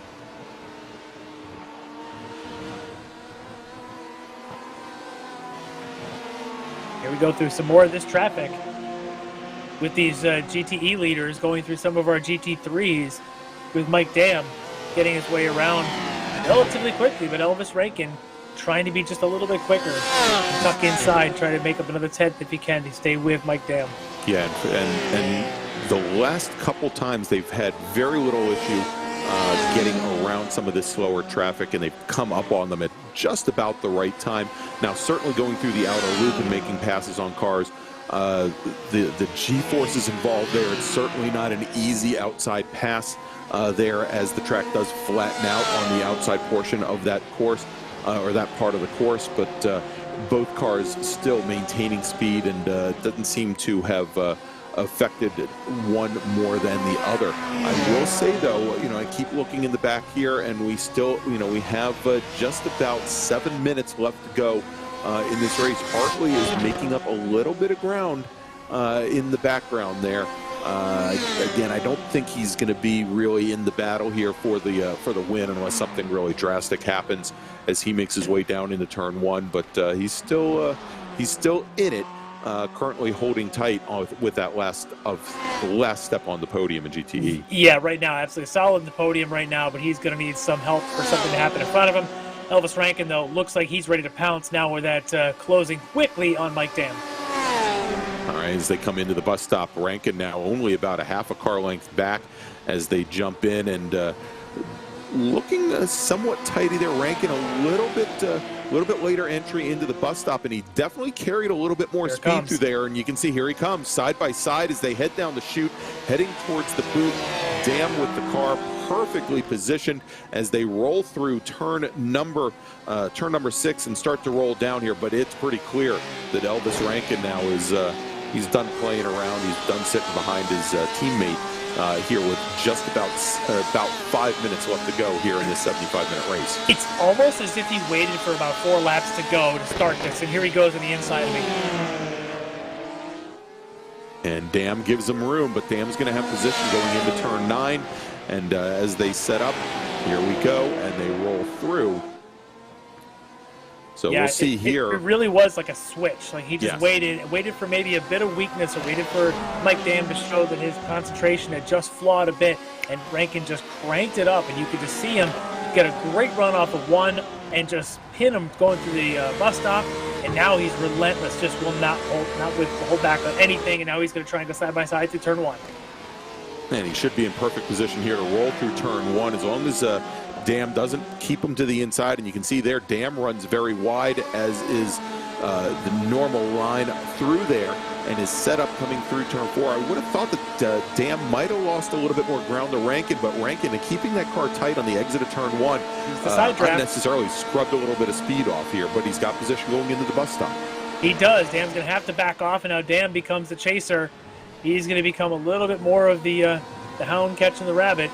I'm still watching Hartley closing, but I don't think he's going to have enough, as we've got under 4 minutes. We're at 1:11 out of 1:15, just under 4 minutes to go here in this battle. And, of course, it's going to be defined when the LMP2 car makes his way across, but these guys as well will be subject to that, as they're running at about 1:40. This puts us probably within about 3 laps, 2.5 laps to go. And Hartley picked up about a half a second in that during that exchange between Dam and Rankin, but again, a long way to go. Still about 3.7, 3.8 seconds off here as our leaders in GTE make their way up towards turn 9. And yeah, Larry, I mean, you were talking about it just a moment ago. All right, heading into the pits right now. Let's take a look. Dean Cox, our overall leader, rolling in to get a splash and go. Let's take a look and see, and we can see a good portion of our LMP2 field here. I was wondering about this. Arthur Chan took a very late fuel stop, later than anybody else in this group. Dean Cox is one of the earliest ones. Now that he's back out, this is going to hand the lead to Arthur Chan. And Dean Cox now back out on track as well, and Cox actually comes on track ahead of Arthur Chan, so move Cox back into the lead there. Arthur Chan, as we see him now make his way up through the S's, he's got a clean track ahead of him, but he is still about 10 seconds off of our lead, but move Arthur Chan around Andrew List. Andrew List in the 61 car, now sitting back in third in LMP2 as he makes his way up the hill as well. Yeah, very late pit splash and go. Not able to quite make it to the end. Just had 2 minutes to go in the race, or 2.5 minutes to go. They're having to come in for a splash, but hopefully for him be able to hang on to this at the end. We'll see how that works out once the timing tower resets. But looking down the order just a little bit here, some other battles going on. You've got Jeff Jacobs making the run here. Chris Thorman here in GT3. You've got the Mercedes AMG there on the back of that Huracan. And now you've got one of our LMP2 cars coming up behind. And that's our leader, Dean Cox, starting to make his way through, tries to come underneath, tries to go from driver's left to driver's right. And, well, it looks like Thorman may not have seen our leader coming through there as they exited turn 9, but Dean Cox makes his way through that battle for, I believe, the battle for 7th position in GT3. All right, just about a minute and a half to go, and with that leader just going across, this might be white flag. It was about a minute and 15 or so. This could be white flag lap. All right, let's take a look now. We threw the track map up on the screen for you. You can see where our leaders are currently as our overall leader, Dean Cox, making his way through the outer loop and down into the bus stop, just back behind, now also making their way into the bus stop is that battle for the lead in GTE. So our GTE leaders not all that far behind Dean Cox, and if this is indeed the last lap, that is going to be the last battle. And you know, Hartley has gotten right back into that battle here. Robert Hartley now only about 2 seconds, actually about 1.5 seconds back from our leader. Still a long way to go and only a few turns to get there. But it is getting very, very close there in that battle in GTE as our leader, Dean Cox, makes his way out of turn 9. He's got just 2 more turns here over the course of this 75-minute race. And as Dean Cox in his LMP2 machine makes his way onto the front straight for the very last time, he is going to take the win here at Watkins Glen for the Ricmotech World Challenge. And Elvis Rankin, with 3 laps to go in the race, puts the pressure on, makes the pass stick going into the bus stop, and comes home with 3 wins in 3 rounds ahead of teammate Mike Dam, who's going to come home in 2nd. Robert Hartley is going to be 3rd. And as we step back here to the GT3s, it looks like Kevin Carlisle, still with a couple of corners to go as he's coming through the toe, heading to the heel here in the boot section. He's got a pretty substantial lead. Now that lead is over Caleb Lavender as John Allen has dropped back a couple of seconds. The question is, did John Allen underfill that car? He may not have the fuel to make it around, as Caleb Lavender, as you mentioned, has moved up to 2nd in GT3, and he hasn't gotten a lot of camera time today, but Kevin Carlisle, when it counts, with just 2 more turns to go, he is going to take the win here in GT3 in that beautiful black, pink, and blue Lamborghini Huracan. Evidence that sometimes the most boring races are the sweetest ones, when they don't pay attention to you and all you do is take the checker.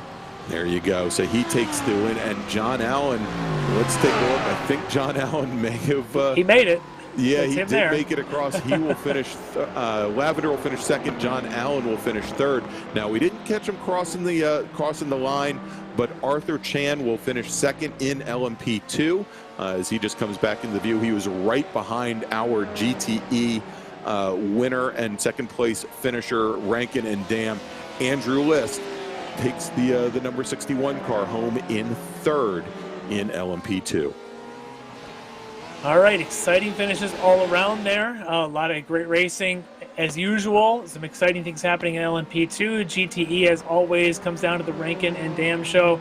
And GT3, 3 rounds, 3 different winners. It's going to be a real dogfight all the way to the end. All right, Larry, so now that we've had the checkered flag fly, let's take a quick break, and we'll come back and interview our winners. You're watching the Ricmotech World Challenge from Extreme Motorsports, and we'll be right back. Ricmotech, high-performance sim racing equipment. There's only one place to go, Ricmotech.com.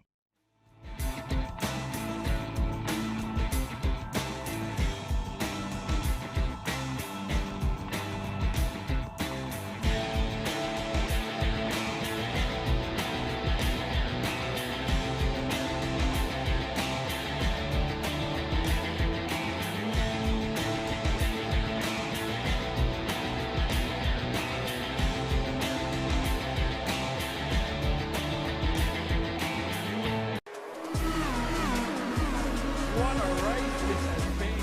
And 3 wide for the lead. Oh, he's almost lost it.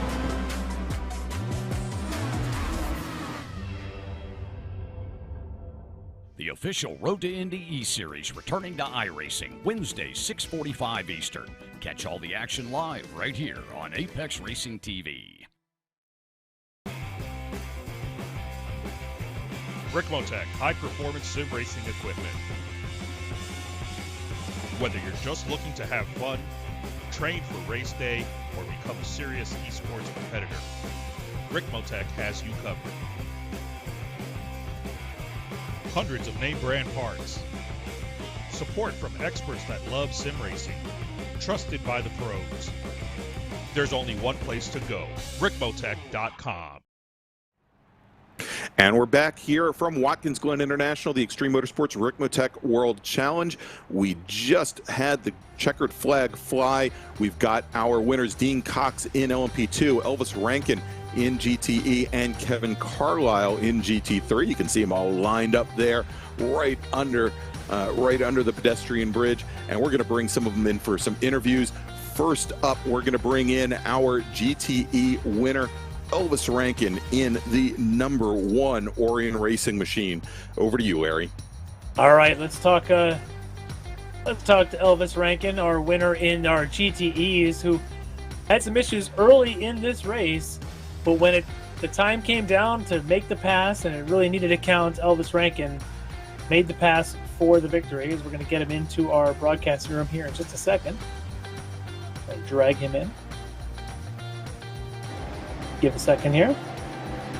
There he is. So Elvis Rankin, congratulations on the win. I tell you what, for a good part of that race, you were fighting and clawing your way back into this thing, but when it came time to make the right pass, you did. Walk me through a little bit of that ups and downs of that race.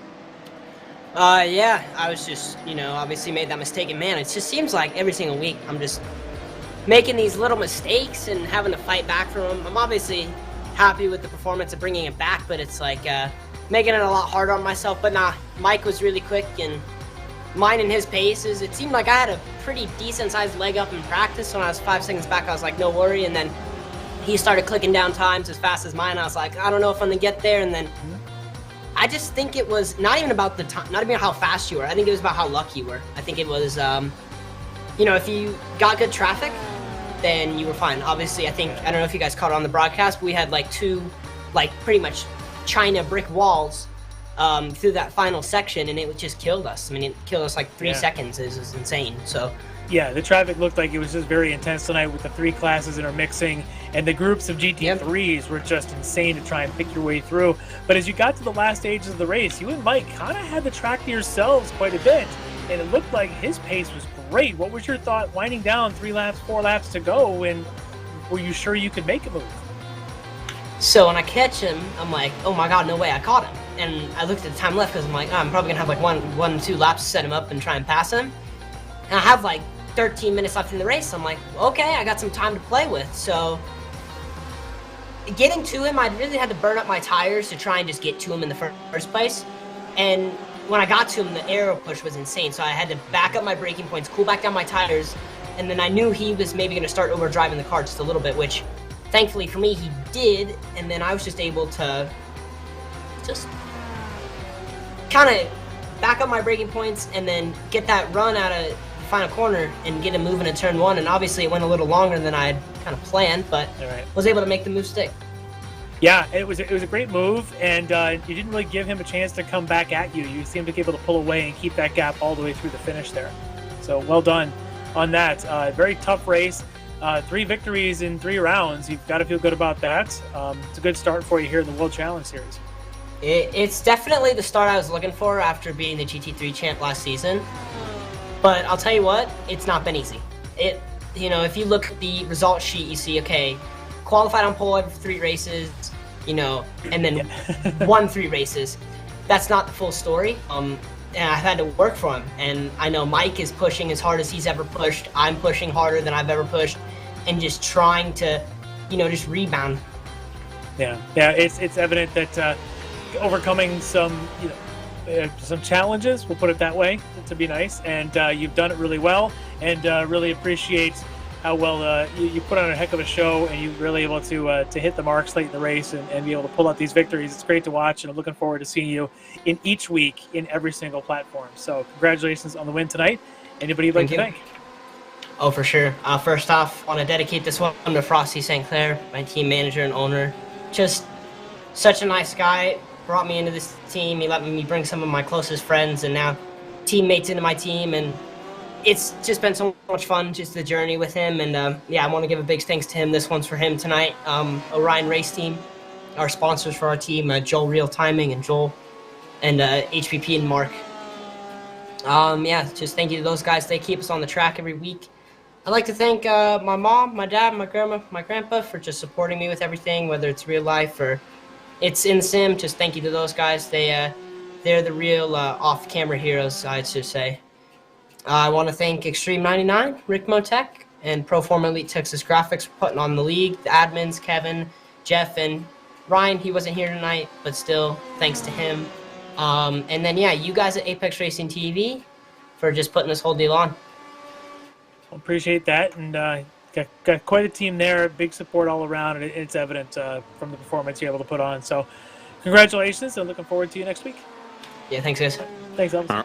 All right, and that was Elvis Rankin, driver of the #1 Orion Racing Porsche 911 RSR, our winner tonight in GTE. Next up, we've got Kevin Carlisle, driver of the number 72 NerdWorks Lamborghini Huracan. He was your winner in GT3. Hey, Kevin, congratulations on the win tonight. Busy night out there, but you kind of made it look easy there on the GT3 side with all the battles behind you. Walk me through a little bit of your night there in your race. Yeah, man, it was kind of a gift. Caleb Lavender, man, he was a rocket out here. He was really fast, and he got into some trouble with some traffic, and I just squeaked on by, and I just tried to minimize all their errors. The past 2 races we've had, I've had mental and driving mistakes. I just focused on not messing up this whole race, and it was kind of nerve-wracking because about the grading up, I noticed my Q bar on the quality went to red, so I was like worried about lagging the whole time. And every time I get around a car, I'd be very timid. So Comcast was doing something weird because it wasn't like that all through practice. But my main focus was just staying out of trouble. Oh, let's not talk about that Comcast word and what's been going on with them lately. So I feel you there. But yeah, the traffic tonight, though, it really seemed to be intense around this place with the LMP2s and you guys and the GTEs all sort of intermixing in what seemed to be a lot of bad places. Any struggles for you in watching your mirrors? It was pretty smooth. I try to put myself in positions to be out of their way, and if it happens to come to it where I'm in their way, I got to make them wait, and luckily nobody was overly impatient. It was pretty smooth for me. I caught a lot of straightaway passes, so there was a couple of times I was too wide through a couple of corners, but it wasn't anything bad for me, so I feel like I lucked out with the traffic tonight and staying out of trouble. Well, you picked up a good win tonight, and tell you what, this class is going to be full of parity this year. You're now the 3rd different winner in 3 weeks, and Caleb had the pace to be on pole tonight, and he doesn't have a win yet, so you got yourself a dogfight in your hands for the rest of the season when it comes to points. So congratulations on picking up a win and getting those first place points here tonight. Yeah, appreciate it. This is going to be a fun season. Absolutely. Anybody you want to thank for tonight? Yeah, Matthew Madigan at NerdWorks, he spotted for me and crew chief the whole race. He did a really good job. Special thank to Concern Clan. They are awesome clan, really fast. And thanks to you guys in the booth here. Thanks to everyone at Apex, and thanks to everyone watching. All right. Thanks. Congratulations, Kevin, on the win. We'll see you next time around. Appreciate it. See ya.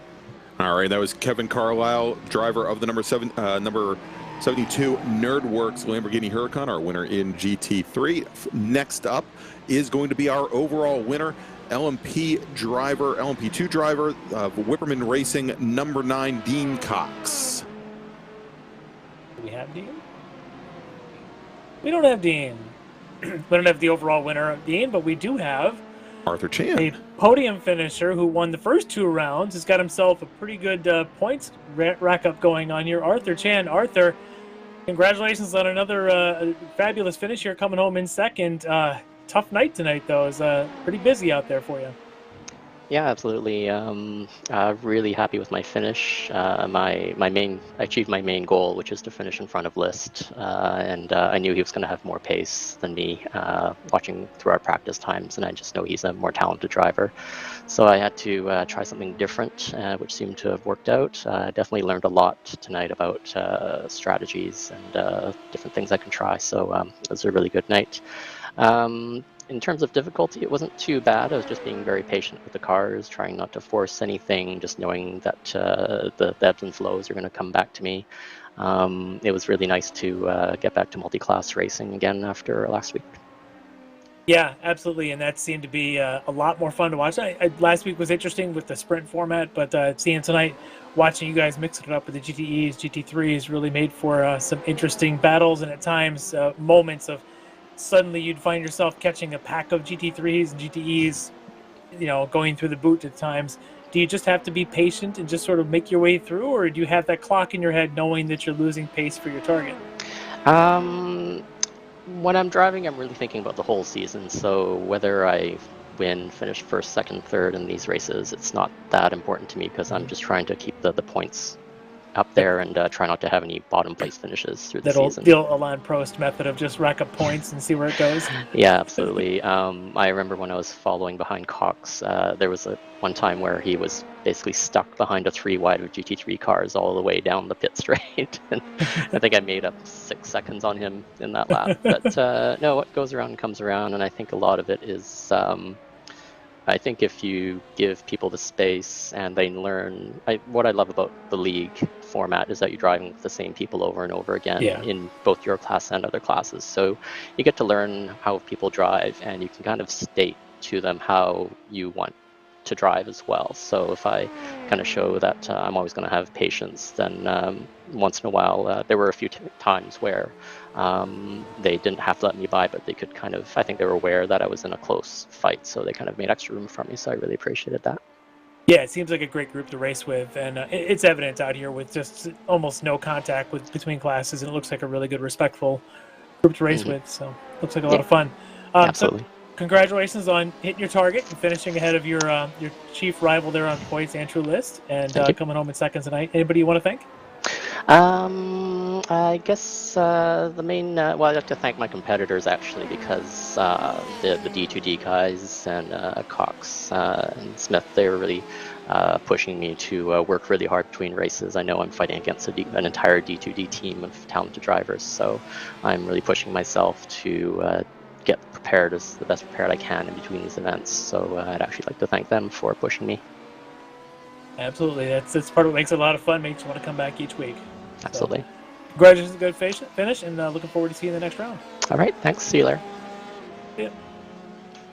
All right, and there you go. Our overall second place finisher, Arthur Chan, driving the number 50 machine. Do we have a minute to grab our overall winner, Dean Cox? I believe we do. Hey, there is Dean. Yeah, let's bring in our winner of the evening, Dean Cox, driver of the number 9 Whipperman Racing Machine. Dean Cox, we're here with our overall winner for tonight, and Dean, a fascinating night tonight. A lot of traffic out there tonight. We're able to bring home the victory, and was that a little bit of a splash and go there, pit splash right at the end. Walk me through a little bit of your race. Oh, I'm speechless, to be honest. I can't believe I won it. I did set out to win this. Like, I've seen it on the calendar, and I thought, Watkins, Glen, that's my track. I'm having this win. Plus, missing out in Daytona as well with like second place just behind Arthur. I felt I should have had the win there as well. So I'm really glad to make it up, especially after the massive disappointment of Virginia. That was just awful that week. Absolutely awful. But yeah, I thought I threw it away, to be honest, on the first lap.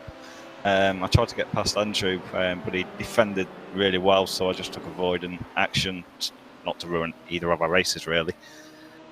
After that, it was just stay focused, fuel save like mad, and try and gain the time in the pits. And it worked, thankfully. A few airy moments, though, but thankfully, like, everything worked out. It was great.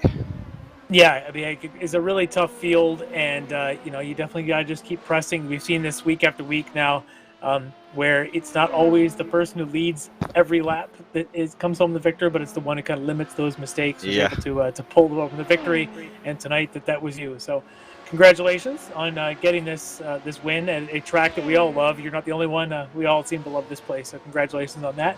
Yeah, thank you very much. Yeah, anybody you want to thank for the victory tonight? Yeah, I actually want to thank Tyler. Don't ask me to pronounce his surname because I cannot say it to save my life, but he actually introduced me to this championship. He used to race, well, he races with me still with Whipperman, but we used to race at F4H Racing, and I used to watch the boys like racing back a few years ago now, probably 2 years ago, and I always got an interest in this championship, and so to be a part of it's great, so I'd like to thank him mainly. And the competitors, of course, because they push you hard. Absolutely, yeah. And that's what we were just talking to Chan about. The same thing is the competitors are just so great in this group. So it seems like a wonderful group to race against, and it's a lot of fun. Yeah, so. It is fun, definitely. Well, congratulations on the win tonight. Looking forward to seeing you in the next round. Thank you very much. All right, that was our winner tonight, driver of the number 9 Whipperman Racing LMP2, Dean Cox. Great comeback after a pretty tragic weekend at Virginia International Raceway 3 weeks ago for Dean. So great run for him tonight. So let's take a look at what we have coming on up. The Ricmotech World Challenge. You're going to see them next in 3 weeks. We've traveled all the way up the East Coast. We started at Daytona, worked our way up the coast to New York State, and now we're going to move over to the continent. We're going to move over to Spa-Francorchamps in Belgium, home of Eau Rouge.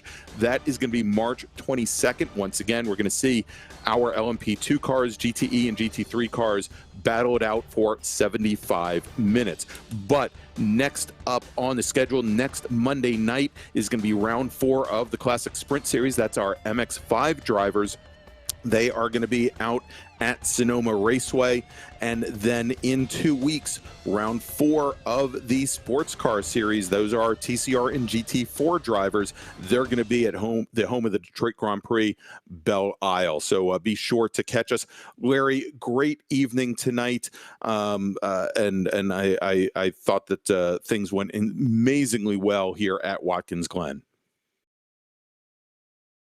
All right, so let's wrap things up now. I want to thank you for joining us here on the Ricmotech World Challenge. Thanks to my partner, Larry McLeod, as well as Alex Simpson and Dennis Branch from Apex Racing TV behind the controls. We'll see you next Monday. Ricmotech, high-performance sim racing equipment. There's only one place to go, ricmotech.com.